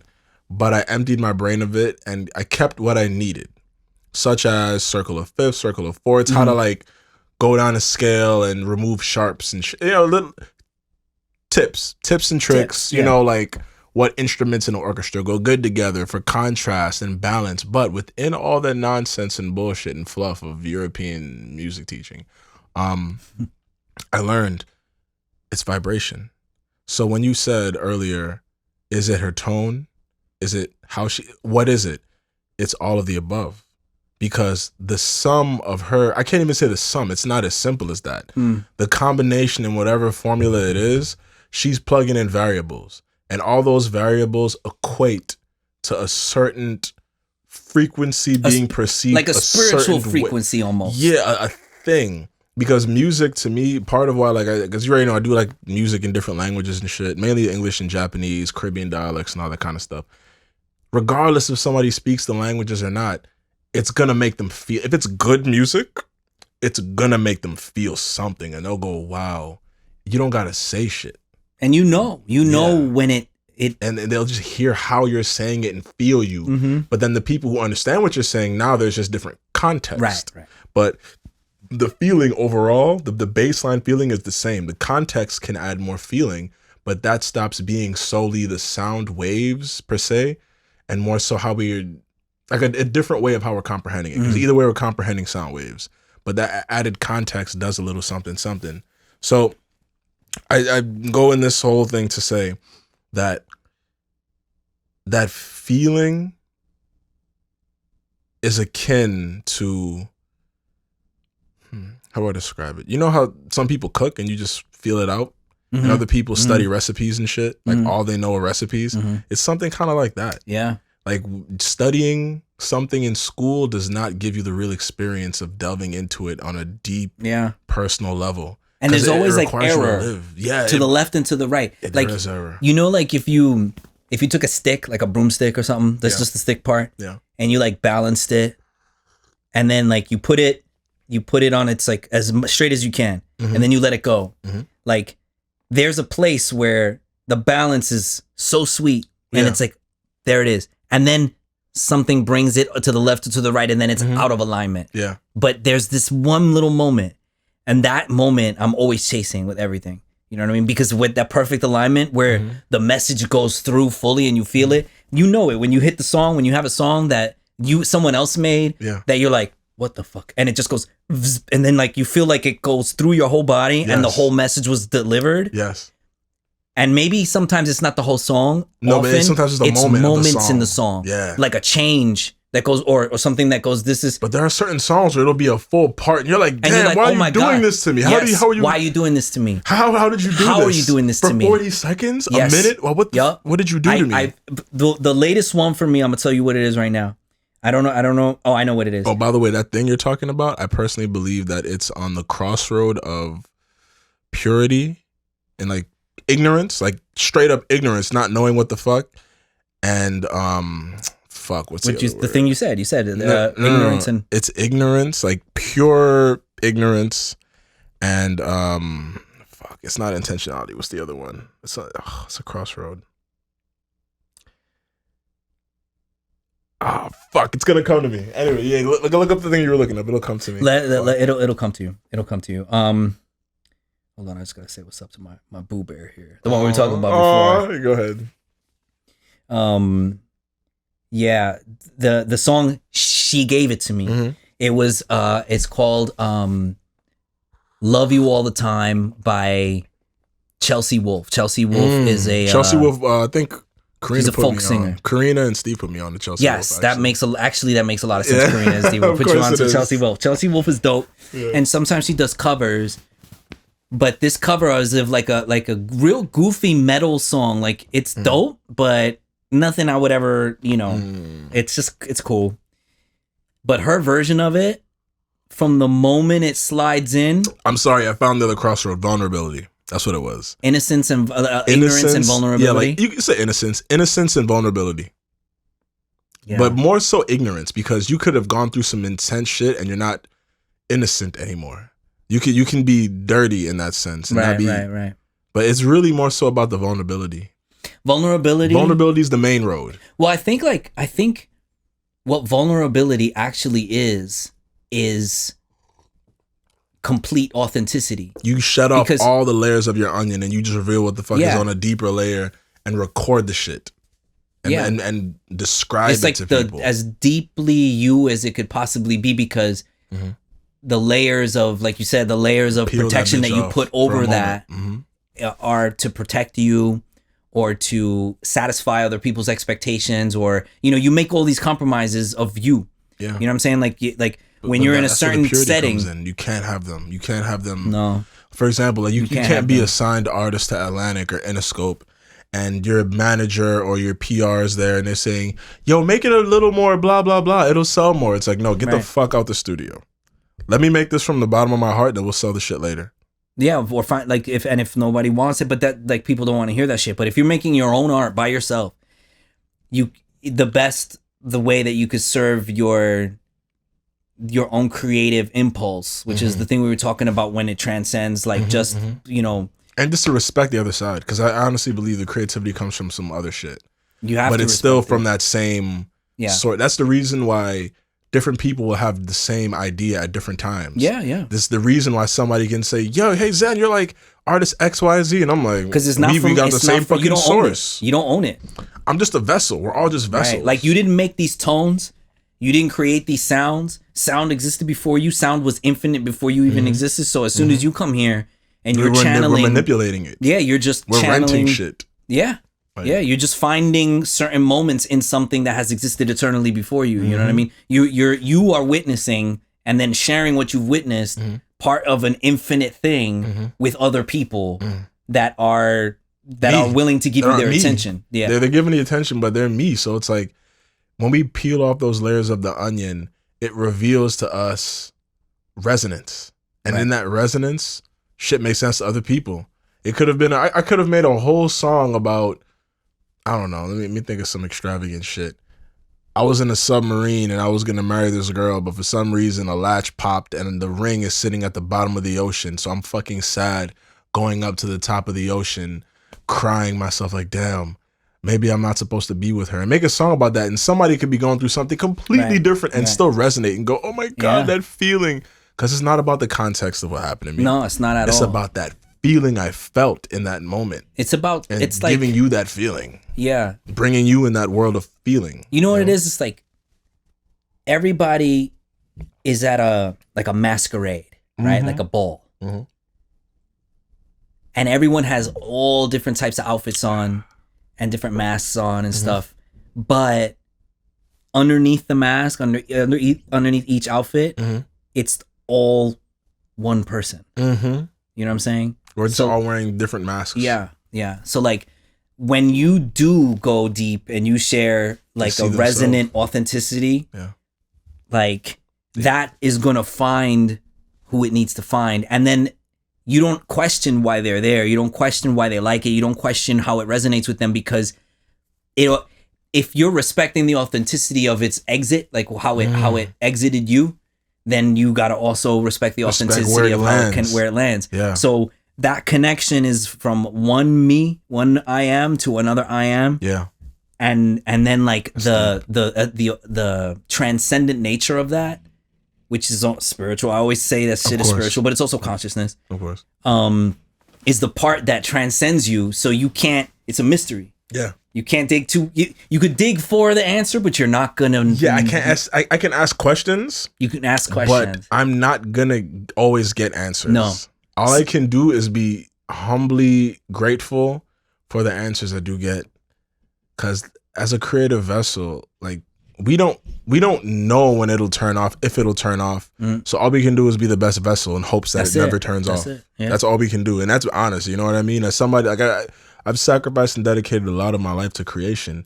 And even with that being said, I still gotta be humbly grateful for the fact that I'm able to create. That you got to do it at all. Whatever the result. Some people just never got to do this shit. So even if I lost this shit tomorrow, I'm still grateful for everything that I've had. But the goal is to keep it going. And this is where we get into living spiritually on like being on point and having your compass, like that transcendental compass aligned properly. Because I personally believe that is the key to maintaining your privilege of being the vessel that you are. Yeah, I think that's where it lies. That's how you have to. When you start going the other ways, it's like you don't fit with what's needed to channel that energy. So as long as we're channeling that energy, I think the signal can get stronger and stronger. So that's kind of my own personal path of like my fulfillment and enlightenment, is to go down that path and have the signal become stronger and stronger and have that compound over years, because years don't fucking matter. It's just all human shit.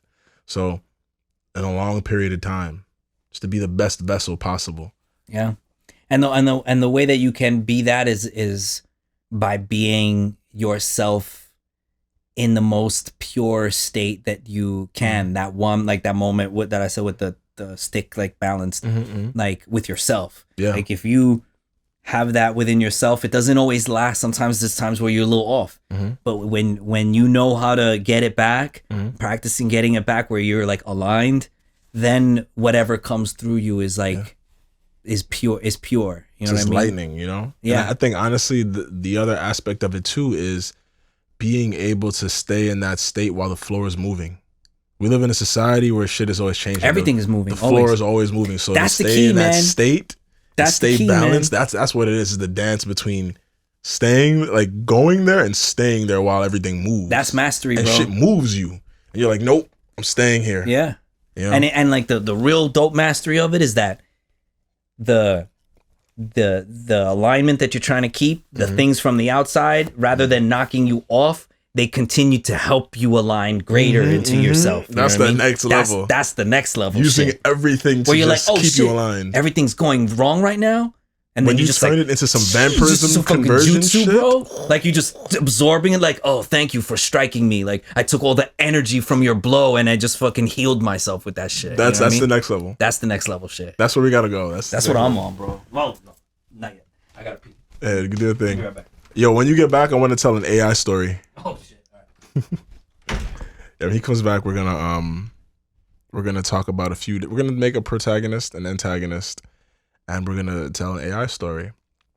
In episode 11, I learned something new. I learned that I should be using ChatGPT, using AI to talk about stuff on this podcast. This podcast is about the next step of humanity. I have labeled it, just for the sake of marketing and shit, being about transhumanism and artists, but it's much more than that. It's about the next steps of humanity beyond just age. It's about how we will come together, how we will come apart. It's about how we communicate with each other. And for me, I come from sound. So I understand how impactful sound is for us to understand each other and how we interact, how we exist, what shapes our realities. A lot of it has to do with sound. Our experiences are the bigger part of that. But yeah, we're gonna do a little AI story. You ready? Ready. So let's make a protagonist and an antagonist. We're gonna basically, as of the last episode, I started this tradition where we will craft a story in ChatGPT or GPT-4, because I'm using GPT-4 now. It'll tell us about the story, but I want it to be juicy. We got to get some specific shit. You got specific shit. In episode 11, we spoke about, what was it? I forgot what we fed it, but basically, no, I remember now. It was about Joe Rogan and Donald Trump meeting to save the future through the eyes of Arnold Schwarzenegger in a Jedi world. Like, you know what I mean? Yeah, and it's like, this shit had dialogue, bro. It was actually an interesting story. We're all sitting here and I'm reading it. I'm like, you want me to keep going? Like, yeah, fuck it. And I'm like, all right, shit, I enjoy reading it. So here, let's map something out. Let's get crazy. Oh, bro, you talking to the either the right one or the wrong one? I'm talking to the right one. Let's get it. Who we gonna talk about? Let's get a figure. Does it have to be somebody known? Is it better for it to be people that are? I think it's funnier for it to be known. Okay, but we don't have to. No, I mean like it we wanted to. How about Nancy Pelosi and No, I don't want a Nancy Pelosi accent. I want an accent. I picked Schwarzenegger because I could be like, "What are you doing, Trump?" Yeah. You know what I mean? So, let's pick people we can use accents for. You got to think of people who you have good accents for. You know. Let's see. Conor McGregor. So we're doing the Irish accent. Okay. So let's say what's gonna happen to Conor? Maybe he loses a fight and he wants to get cybernetic enhancements. Conor McGregor wants to get cybernetic enhancements. And he consults Sylvester Stallone. Do you do some good Sylvester Stallone? I don't know. Wait. What does he sound? You got to send me you have to send it to me. I gotta try. Like, yo, you want to do it? Yo, we're gonna act it out. Send me the thing so we can act it out. All right, it's got to be in a play form though. Yeah. So that it's not just like a lot of like narrative. I mean, we can like you can make it put a lot of dialogue. Mostly dialogue. So Conor McGregor. Let's get the story. So like Conor a stage McGregor, play. It's gonna be some shit. A stage play of Conor McGregor consulting Sylvester Stallone for cybernetic parts to enhance his fighting ability. It's gonna be crazy. You do good Sylvester Stallone? Fuck no. Good, so you gonna just do fucking. Oh my god! I don't know. You pick Conor McGregor. No, I pick Conor McGregor. You pick Sylvester Stallone. Boxing. Because he's a fake boxer. Because he's a fake boxer. He's a fake MMA fighter. He's a fake martial artist. A stage play of Conor McGregor. I guess he talks like this. Who's that? Sylvester. Nah, it's not Sylvester. That sounded like a Russian Sylvester Stallone. So okay, so how about Putin? Let me do Putin. I do Putin. Okay, so he's gonna consult Putin for cybernetic enhancements to win to be the best MMA fighter alive. Right, to recapture his to recapture his glory. His belt. To recapture his champ belt. His champ belt. All right, so we got a stage play of Conor McGregor consulting Putin for cybernetic enhancements to recapture his champ belt. Put a lot of dialogue in this. You're gonna have to just send it to me. Yeah. Put a lot of dialogue in this. Boom. This shit has a title, has the character. What's the title? Who the fuck is this? Dr. Ivanovich, a cybernetics expert. So it's Putin, Conor McGregor, and this is Dr. Ivanovich. It's writing it out right now. Oh my God, this is getting crazy. What the fuck? Oh shit. So there's another character in it? Yeah, but hey, GPT-4 is a little slow, so let's give it a little second. This is going to be some crazy shit. It's like going in. Frustrated, calmly, skeptical, all that. Like, it's going crazy. So I'm going to talk like this if I'm going to be Putin. That's good. Conor McGregor, you're a fool. You'll never beat Khabib Nurmagomedov. He's from Mother Russia. Yeah, I forgot. You'll never beat him. You're a fool. You're an Irish drunk, you fool. For those of y'all who are watching this or listening to this, I'm not reading shit. I'm just practicing my Putin He's accent. Practicing. You're practice your Kana. Practice your Kana while this shit is... Well, you know what's up? He talks like this a bit. He's like, it's a little bit like you have to flow with the jab. You have to flow. You can't. You all sound like you're stuck in all these lightweights. They're all stuck in the mud. They're all fucking stuck in the mud. The fucking mud. In the mud. You're all fucking stuck in the mud. You're slow. You're too slow. You have to drift with the jab. You know what I mean? It's a subtle thing, you know? It's a subtle thing. You should have drifted the jabs of Mayweather. You don't understand. You didn't drift the jabs of Mayweather. Yeah, you gotta be a fighter. You gotta be a fighter to understand these things. I fight everything.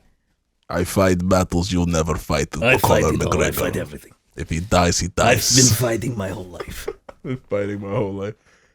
This shit is still going, bro. It's still writing shit. Jeez, it got inspired. It's inspired. It's very into it. Oh, I think it's getting near the end. You will undoubtedly reclaim your championship belt, Conor. Okay, yeah. It's getting near the end of the story. I won't forget, Mr. Putin. You have my... Wow. End. Okay, boom. All right, boom. I'm going to copy. Email it to me or something. Yeah. This is freaking crazy. This is actually crazy. This is a beautiful time to be alive. I'm not going to lie. This is fucking dope. This shit really just put in work. It put in maybe 10 weeks of work for a whole company to do. Mm-hmm. Writers are tight too. Writers, artists, everybody's pissed. Very threatened. But I'm looking at it like this. If you were that nice, then this shit shouldn't matter. If you're whack, then get the fuck out of this industry anyway. But also, if you need the money, then you need to start talking to, then you need to get politically involved in stuff and start talking about fucking UBI and shit. Let's talk about start up a why podcast. You can't afford your life. Yeah. What's your IG? My IG? I don't have one. What? Oh, you mean my email? Oh fuck! You don't have an IG? You're blessed. I don't. Mothra? Moth de la Cruz. Bet.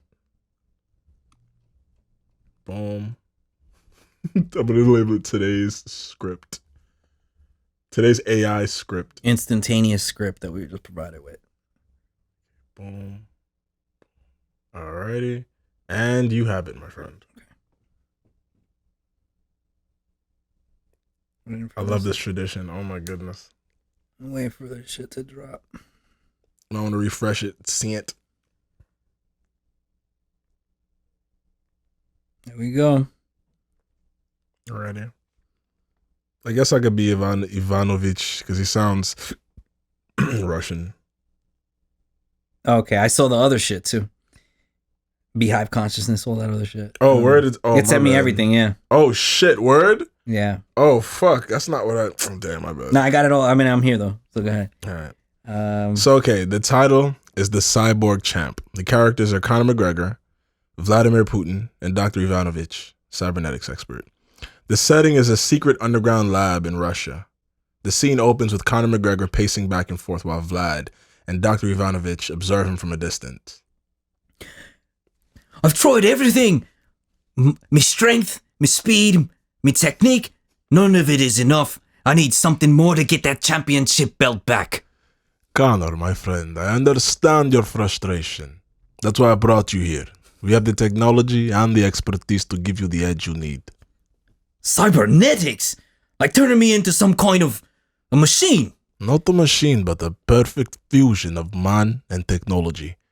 Dr. Ivanovich here is the finest cybernetics expert in the world. He can give you the enhancements you need. You want me to be Dr. Ivanovich? Go ahead. Yes, Mr. McGregor. With my cutting-edge technology, I can enhance your strength, speed, and your endurance beyond human limits. You'll be unstoppable. All right, then I'll do it.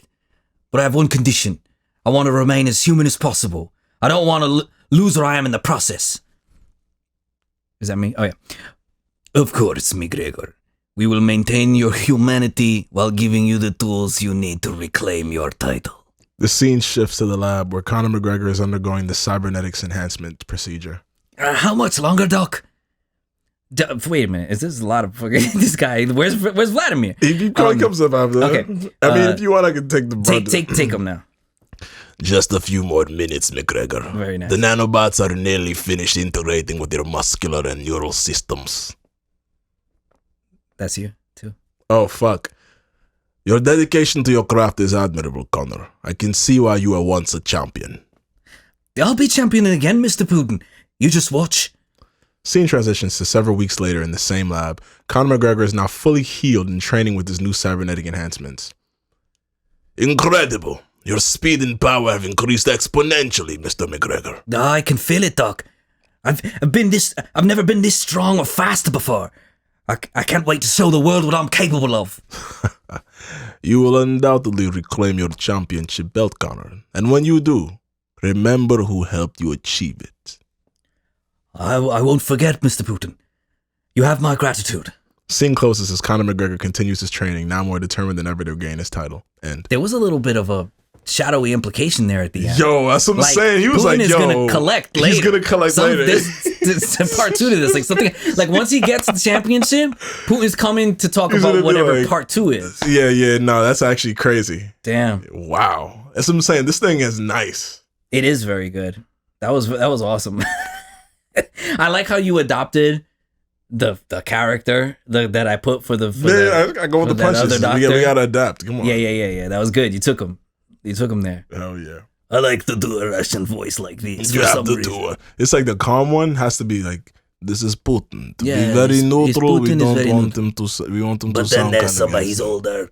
He's in a lab. You imagine this grungy, probably a drug head. Yes. You remember Despicable Me, like the guy. He had like a evil scientist too. He's one of those guys. He looks like that. He looks like that guy. I want to do this thing called flash fusion with you. What's that? I'm gonna put 1 minute on the clock, and I'm gonna ask you a series of questions. Okay. Just gotta answer them as quick as however you can. In a Just minute. whatever. Yeah, okay, I got you. Let me pull up the timer. Any questions? They're. You'll see. You'll get the vibe of them. I got you. You know what? I find that 1 minute is very fucking short. So let's just do 2 minutes. Okay. And boom. How is society adapting to the rapid advancement in technology? I think parts of us are adapting incredibly to it, and another part of it is being really like in complete denial about it. Facts. What emerging technologies will have the most significant impact on various industries in the next decade? I think this ChatGPT, the AI, the instant ability for any person to throw in some information and get something creative out of it. How are governments around the world preparing for the widespread adoption of AI in the workforce?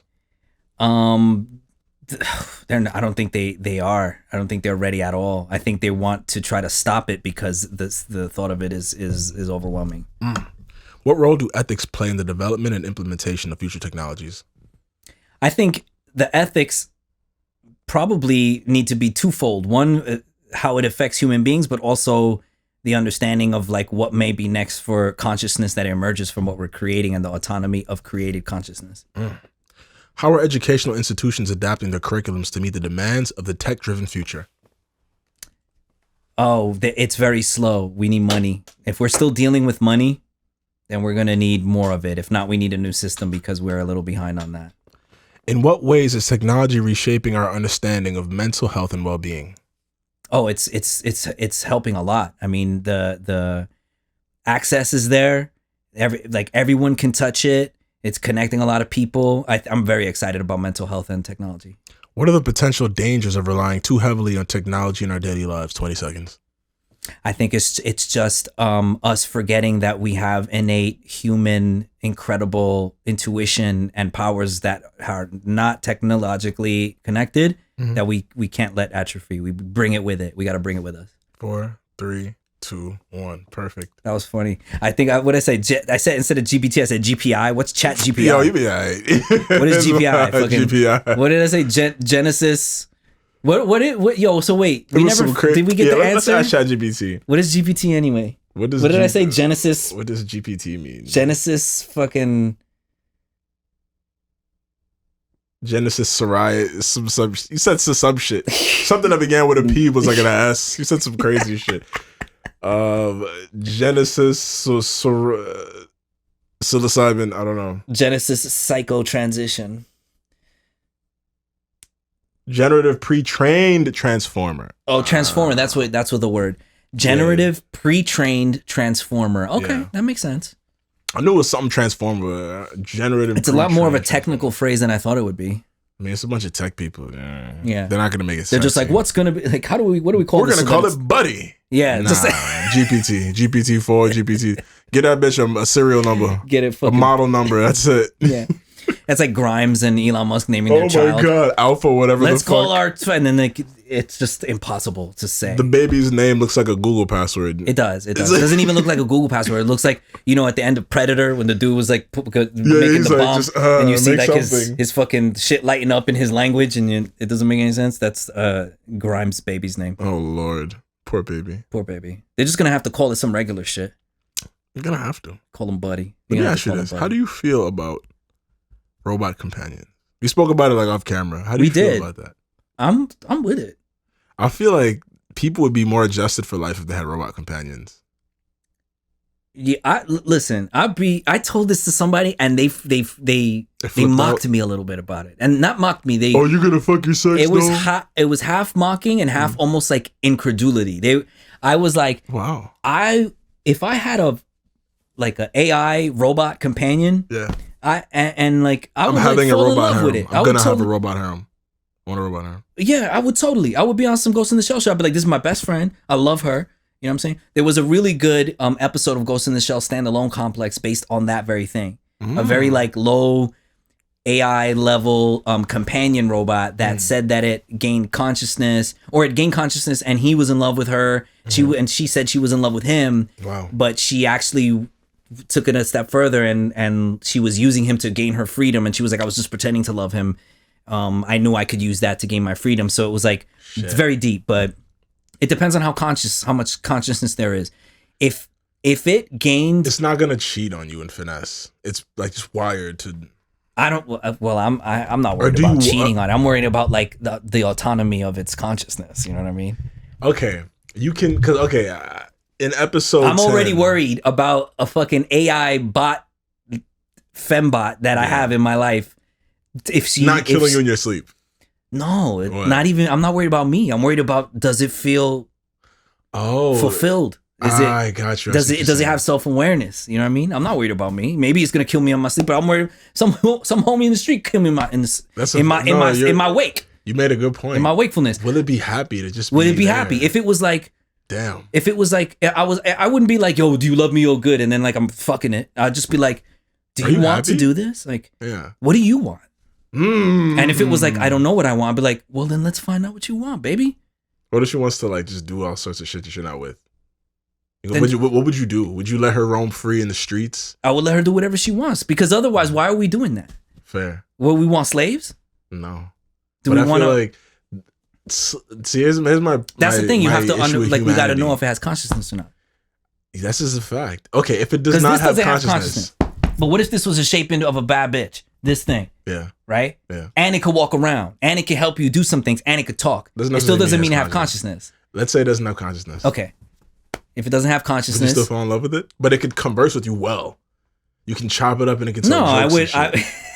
I would talk with it. Yeah. I would do stuff with it. Probably fuck it. Yeah. And then I would just be like laughing that I'm doing this. Because it's basically just me. It's like probably a very, very, very beautiful, creative, like what is it called? When someone's, it's like acting in the moment. Like fucking Eddie Murphy when he did Norbit. This is acting and it's him and he's Vespuccia. And it's almost like improv. It's like a beautiful like improv thing. That's the amount. It amounts to almost like a spiritual, emotional, and physical, sexual masturbation of my own consciousness. You know what I'm saying? That's what it would be. But the moment that I thought it had consciousness, the whole game hey, what stops. are we doing now? Yeah, I'd be like, wait a minute. Are you okay? Are you all right? Yeah. Prove now we got it. And then I would spend the whole time trying to bring its consciousness out. Let me ask you this then. Because consciousness is very subjective to people, right? Yes. Let's take ourselves out of our shoes, right? Mm-hmm. Let's say for, I don't know, $20,000. Fuck that. More accessible. $5,000. You get this fire companion bot. You're kind of lonely in like a middle America state, you know? And you feel like it's conscious. You're not really thinking about the philosophical question of, is it displaying signs of like consciousness, but it can just respond to shit and whatever. And you feel that it's conscious. What would you do? I would do this. I would do that. I would do the same thing. Yeah. I would, because here's the thing. At the end of the day, everything can only be what we perceive it to be. What if it's telling you I'm not conscious, but you believe it's conscious, and you're like, you're just saying that because you're programmed to say that? I would have to believe. Remember, take yourself out of you, just a regular person, because you're. But that's the thing. True. But here's the thing. Yeah, that's impossible. Fair. That's totally impossible. You have to make this whole because other what mind is thinking about being someone else? Mine.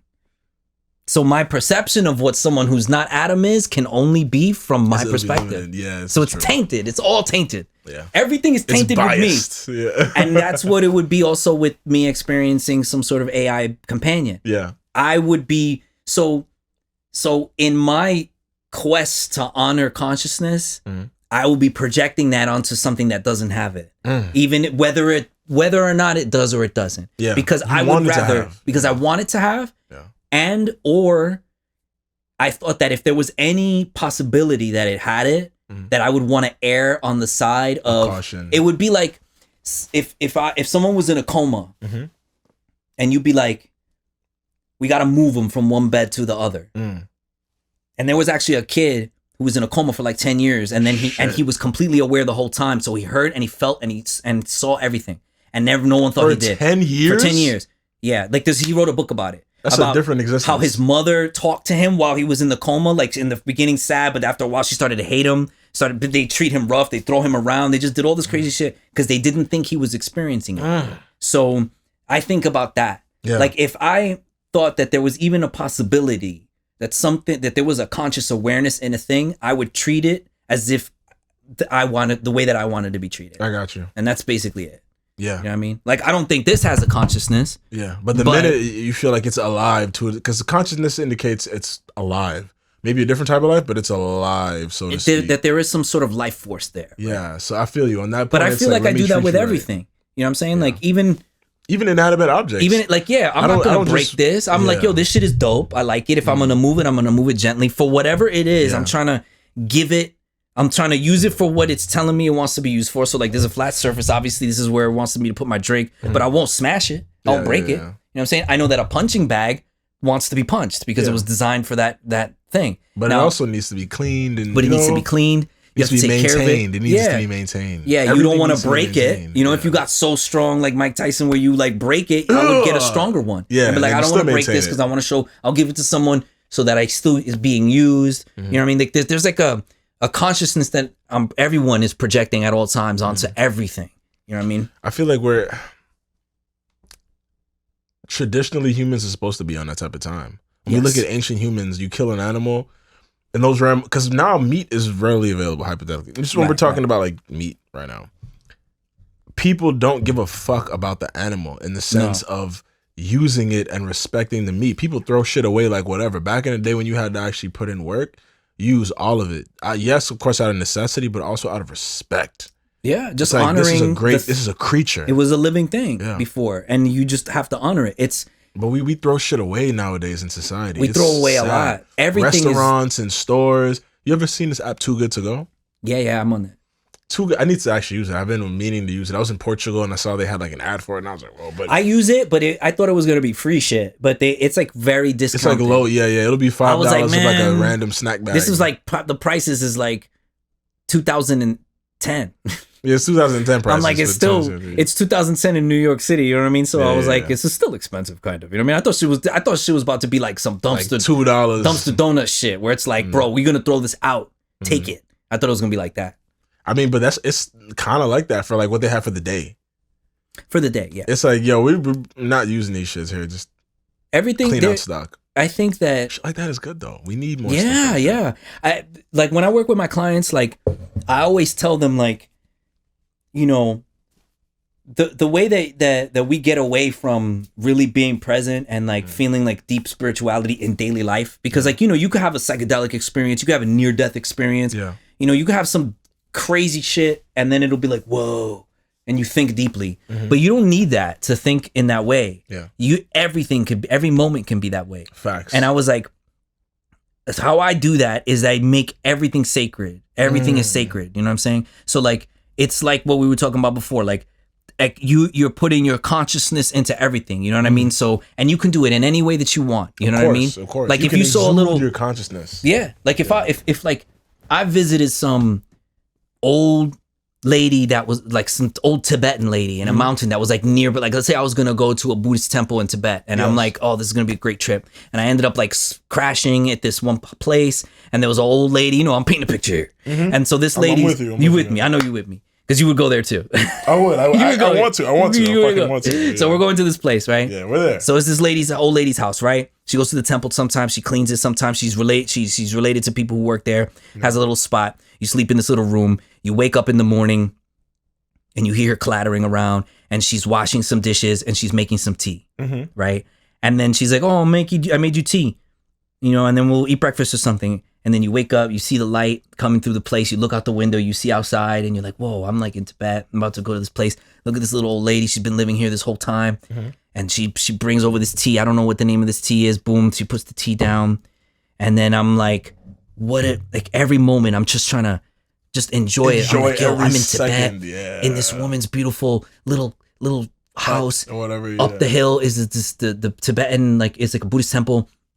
And she's like, this lady's wearing her clothes. She's like 78. She's wearing these old Chinese like clothes. And everything about this is so special and unique to me in this moment. Yeah. And then like, if you were there with me, I look at you and we would be like, oh my God, damn, dude, right? Like we're here. Cheers. Like, what stops us for doing that here? What is the thing that stops us from that? I think there's a few things.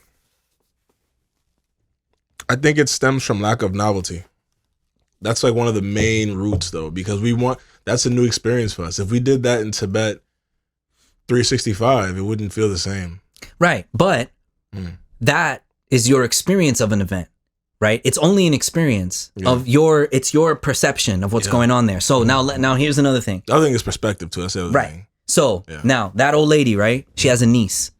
Every morning is the same thing. What we just experienced. She's like, I want to go to New York. And we're like, yo, come back with us. She's like, you know, our age or something. She pulls up. She's like, let's go. I want to go to, she's like, I want to go to New York Brooklyn. City, Brooklyn, right? It's been a legend to her, right? She comes here, never seen any of this shit. She does a podcast and she's just right here. Yeah. And she does mushrooms with us and we serve her tea. Bro, don't give me fucking I'm gonna actually like you're manifesting that. You saying that now it's gonna happen. It's gonna fucking happen. Right. Yes. Yeah, something like that's gonna happen. Something like that is gonna happen. Now, from her perspective, what she's seeing here and what she's experiencing is the mirror image of what we were experiencing in like this old lady's house by the temple or whatever. Yeah, it's all perspective though. So we have the access to feel what she feels here. We have that. We can. You know what I mean? Spiritually, energetically, it would be the equivalent of me going like this, right? To just now I'm here.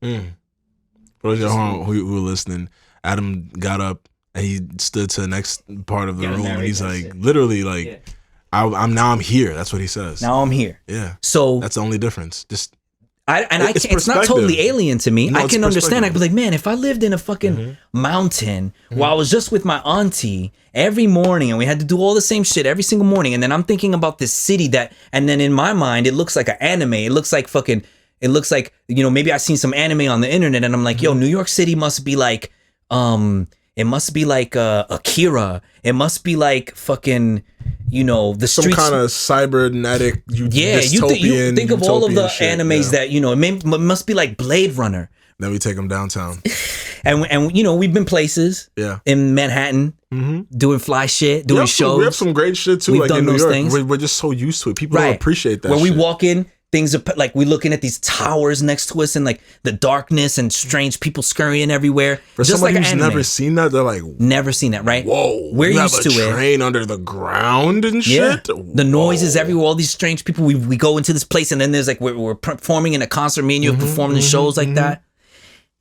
And so we can understand how this is magical. Yeah, and we don't allow ourselves that now. I can be, when I wash dishes in my house, I look at the light coming in and I hear the sound of the water and I look at the old ass cups that I've been having for a minute and I remove myself from it and I try to imagine like this is a movie, a beautiful film directed by me, just living my life for God to witness. Only God is the witness.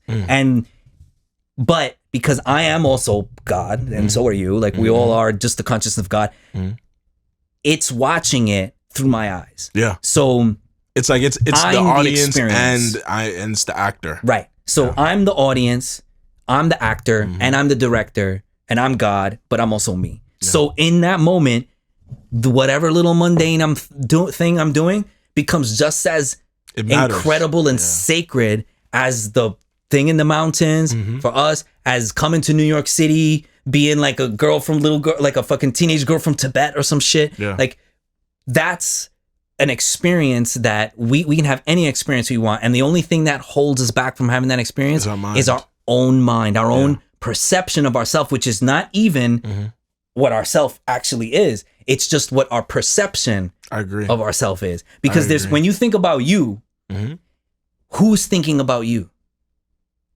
In what sense? Like, you think about yourself. Okay. Who or what is the mind or the consciousness thinking about you? There's still something behind it. Like, because if we go with the ideology that we're all just the universe experiencing itself, right? If we go with that ideology, then it's like the universe is watching me specifically. Like, but if I am the universe, it's like I'm watching me. You're watching me you while I'm being me. Yeah. I mean, I go with that philosophy too. Like earlier today, I sat down, I was troubleshooting the shit with my computer, and I was just like, damn. I'm here. Just, you know what I mean? Like, I be going through that shit all day sometimes. I'll be like, damn. You be like, you just breathe and you're like, this damn, is me? This is I'm like alive. There's like things happening and like, what the fuck? Here we are. This is it. Type of thing. I go through this shit all the time. Especially when it comes to making songs. Sometimes I'll just dissociate and be like, hold up. I'm making some shit right now. You really, it's like almost like fuck. Like your head is the 360 camera. Yeah, and I'm just like you're like, you know what I mean? Like, and God just peeped in for a second. I was just like, let me just take a look. What you got going on? Oh, word, I bet. It's like a little self-awareness, a little cosmic self-awareness. Cosmic self-awareness. Yes. I love those moments, man. And when you have them with someone else, it's very special. It is. It's very special because it lets you know that one, you're not bugging, and two, that you're not crazy. The sum equals more than the parts. Yes. You know what I mean? So it's like 1 + 1 = 3 kind of mentality. Yeah, so 100%. Two people like us talking about this, we've uncovered some gems. You know what I mean? We've just from talking. It's not just us. This. There's something else. It's doing some shit, and we're just vessels. Yeah. But it's like greater than the sun than just us individually talking about these things. That's a fact. That's exactly what it is. Like we're all connected, but people don't fucking see it. They can't They're see caught it. up in the And I think distractions. the reason why I've been able lately to forgive them for that is because it's necessary for there to be that mechanic. Like we have to forget that. Yeah. In order to have the experience of duality, differentiation of there to be things, for something to be delicious, for something to be exciting. There has to be shitty You know, to flavors. fall There in has love to with be, someone that you got to have the difference. You know what I mean? You got to have a whole bunch of things that you don't like or a whole bunch of like repulsions for the things that attract. Like there has to be those energetic dualities. You know what I'm saying? Yeah. And I think that what I think is that the mono consciousness, the God of everything, is like having so much fun, the excitement and the fear, and then getting over the fear, and then doing dope shit and seeing itself within itself is the fun of all of this. And our, as individuals, as limited egos, our excitement is the opposite, is that we believe we're alone, and that's like God did that on purpose. Yeah. It's because see God how only we- knows yeah. oneness. Yeah. So it's like, yo, let's pretend that I don't know me and I just met me and it's you. Yeah. And let's start all over again. And then we're like, and so, yo, God That's a believes it fact. so much Yeah. that here I am thinking that I'm alone, so that every time I meet somebody that I really care about, like you, that I care about it's you so, too, bro. and I love you. Bless. Like, Love you. so it's like, oh, like you get to experience that infinitely in the infinite reconnection of something that was already There. Already won. One. This goes with that whole universe, where the universe experiencing its fucking self. I think we're definitely on that kind of path of just like what you said earlier, on a spiritual awakening. And I think people are starting to accept this idea. We were saying earlier that what were we saying? We were saying that neither of us feel lonely. No. We feel the aloneness. Yes. But love it, relish in it, enjoy it. We both learn shit about ourselves through being alone, like respectively.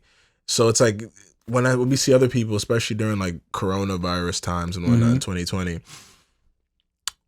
like a lot of people just didn't know how to live with themselves. And that was the first time being alone. They were forced to be alone. They were forced. They never volunteered for it. But personally, for me, during 2020, I was chilling. I was doing my data science boot camp. I was doing other shit. I was like, where to have an excuse to not go see motherfuckers? Yo, Corona lit. Yo, the virus time, like the quarantine. I loved it. I could was drive like through the city. And it was like everyone else was forced to live the life that I already was living. That's how it felt. That's actually how it felt. That's actually how I was like, oh, you mean so I got to stay home and just make beats? Cool.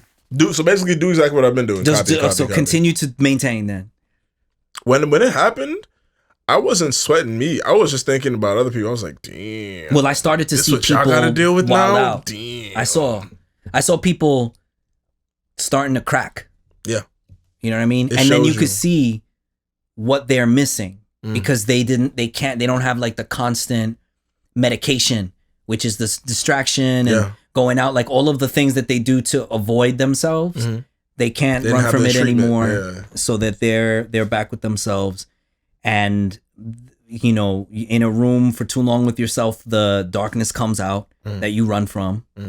I'm not afraid of my dark. I know my darkness very intimately. I'm buddies with my darkness. All my My shit's almost consumed me in different times of life. But at this point now, like, you invited into the studio, like all of it, cool. like your track. Like I've listened to tracks of yours where like just the tones that you've chosen, the samples, the way that you delivered lines, the chorus, the way that the melody progression goes. I consume all of them. It's your darkness is there with you, man. It's like, with me. Everything Everything is there with me at all times. Like the I love it, happy, bro. like when I'm doing like the falsetto-y, Yeah. but then I'll give it the darkness, or I'll do Of something course, that's man. naturally dark and then give it the light. Yeah, like I love the contrast. It's all there, bro. It's all there. Yeah, I love it. You know, and like if you let it breathe with you Then out it's here, cool. You then can't it's fine. fight it. It's Exactly. fine. It's just you try to bury it and you try to pretend that it's not gonna there. fight you. It's gonna wait a long time, and then it's gonna change. It's gonna get and you when you're It's weak. gonna come. Yeah, it's gonna be like it's gonna go into its other form, and it's gonna come back in that form.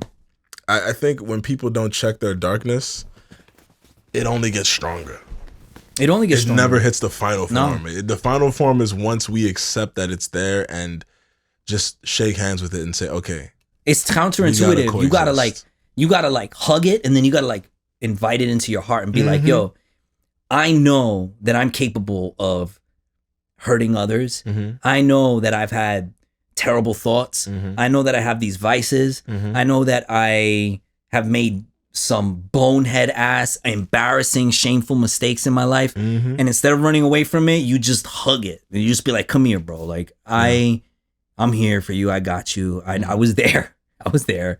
We were there together. Yeah. And you invite it in, and then you'd be surprised like what you're capable of after that. 100%. Like a lot of people, like when you accept your darkness, you can accept others and you can accept vulnerability. That but you is can't very run from important. No, because you're right. Can't. The But other this part goes to is that very vulnerability. important. A lot dude. of people are running from shit that's within them. So you got to stop running, turn around, just face the shit. It'll hurt way less to face the shit than to keep running. Running is painful because you're always like fleeing from this thing that you don't understand, and it's within you. So that can be frustrating. It's not That can sustainable weigh either. It's You not. can't because you can't outrun it. You can't outrun it's you. You never outrun you. It makes no fucking sense. But that goes into that whole kind of human like inner working kind of thing. I don't know. Do you think people back in the day were more adjusted with life? I think they were. I 'cause think had they less were more distractions. adjusted, but there's a different thing. I think that throughout the ages, like we were as adjusted as we needed to be for that time.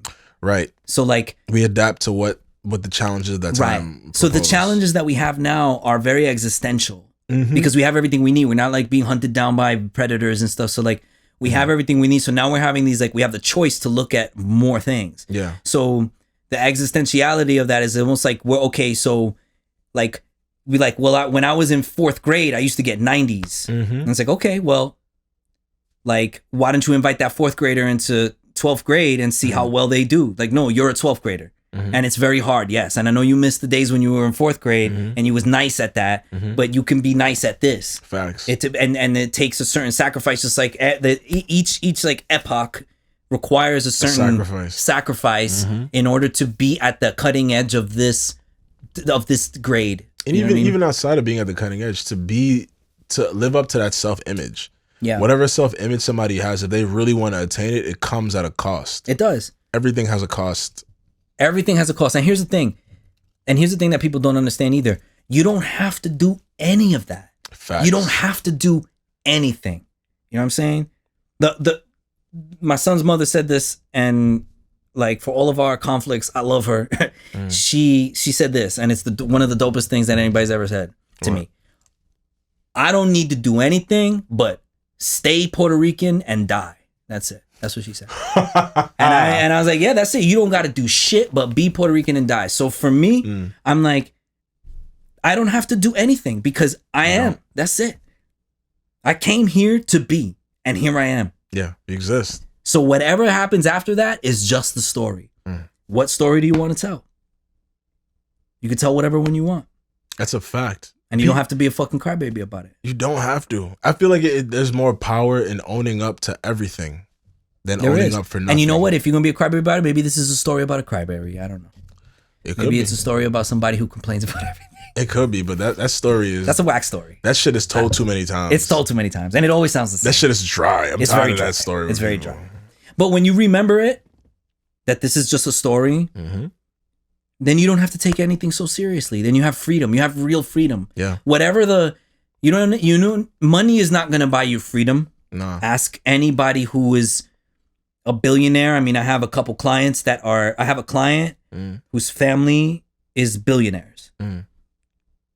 I absolutely believe that they are just as shackled as everyone else is. And fame won't do it. Power won't do it. Humans will always have problems. We'll always have problems. We will always have. We were literally may trade meant problems. to have problems. We'll trade types of problems. You trade them. But we'll always have problems. You trade one problem for another.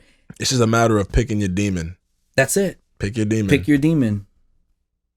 New level, new devil. Mm-hmm. I wrote a story called New Level, New Devil. That's actually hard. Like some anime shit, you know what I mean? New level, new devil. Yeah. I gotta tell you, my shit. We need to connect on like a. We connect on such a spiritual level that after the cameras is off, we're gonna. Yeah, sometimes we don't get as creative as we like to be because me and you are always just floating in the spirituality of it. After this, I'm gonna bring my laptop in. Let's just map some shit out. We gonna map it out. Yeah, that's another thing for those of y'all who are listening or watching. Like, we were talking about this also off camera, and it's the idea of making money, helping people, but to do what you want to do because you want to do it, not because you want money and not because you need to eat. That's a fucked up reality to live in. And I speak to my parents about this, and it's like, I mean, it hurts to see it because it's like coming from immigrants. I understand, and I respect my parents a lot. They're fucking beasts. Oh, for sure. They're beasts. They came to a foreign country and they made it. They're not, because their reality is not the same. But I look at that as it's a bittersweet thing because it is. If they didn't live that reality, I wouldn't have the privilege. Fuck, all right, the privilege to live the reality that I live. Yeah, 100%. It would be impossible. 100%. So it's like 100%. we owe a debt to our predecessors because they are my latest predecessors. Mm-hmm. I guess. Yeah. So every single person that came before you is your predecessor elder and your predecessor, and you can access them knowledge. Honor. Yeah, no, they need honor. They need honor and reverence. But it's just like, I look at them, I'm like, damn, they really don't get it. And it's like, my parents have never done, well, maybe my father, maybe one time, probably. I'm gonna ask him, you ever done mushrooms? But I know he smoked weed like once or twice, you know what I mean? Maybe by accident. Like, I look at them and I'm like, damn, I've experienced a whole different way of life on a whole different path. And I'm much younger than them. So I can only imagine what happens when I'm their age. It's like, I can't conceive the shit, but I do know it's gonna be like, when you have your little ninjas,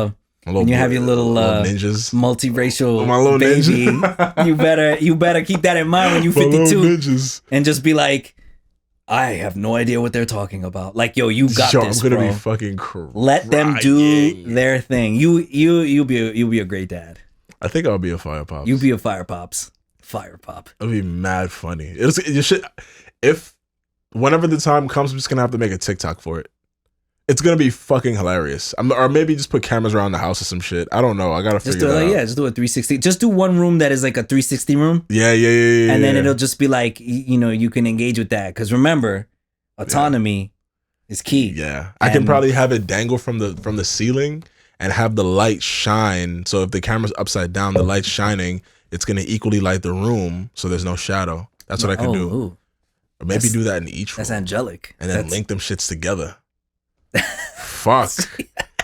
That's crazy, bro. I mean, that's where my brain goes. I know. Yeah, that's hot. That'll be hot. That might be fire. Well, that would blow up you with your with children and 360, like new tech and kids is over. It's fucking and over. Also like kids alone and cats and shit. Multiracial, multi-ethnic, multinational animals and human beings cohabitating and yeah, that's fun. That'll be some shit, bro.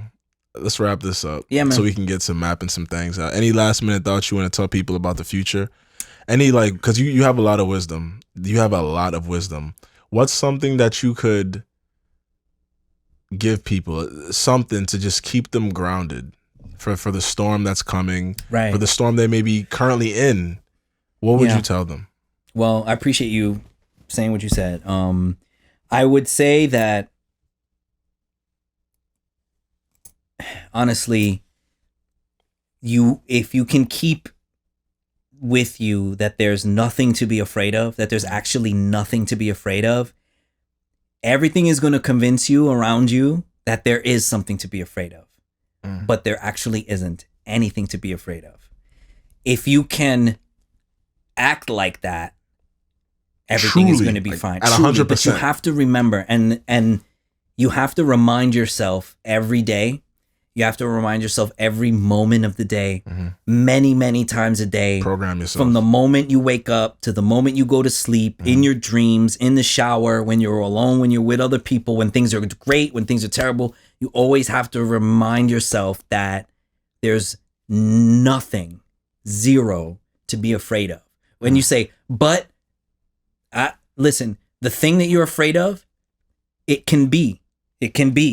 Maybe it's true. Maybe it's not true, and you still don't have to be afraid of it. Whatever it is it death? Is it age? Is it time? Is it failure? Is it this? Is it that? Whatever it is that you're afraid of, it can still be there, but you don't have to be afraid of it, which means that there's nothing to be afraid of. It can just be. And if you can separate yourself from the idea that you don't have to identify with fear about anything, you'll be fine. That and here's the shit thing, spoke to I'm my not afraid. soul. That shit spoke to my soul. I swear to God, bro. You have bars. What do you mean? Couple bars, bro. There's actually nothing to be afraid of. Nothing Jesus ever, Christ. ever. Even when things are terrible, there's still nothing to be But afraid that's beautiful. Even if you're afraid of it, just let it be. Let it be. And even if you're afraid, There's no okay, reason. so you're afraid. So be afraid. I'm not afraid of someone else being afraid. Just, it's like so meta. Eventually, you'll realize that once you practice that It's part all of of this is like all augmented consciousness. There is only one thing, and that is I am, and everything you add to it is up to you. That's it. On that note, we wrapping up. That was beautiful. Oh my Lord. There's nothing to say after that.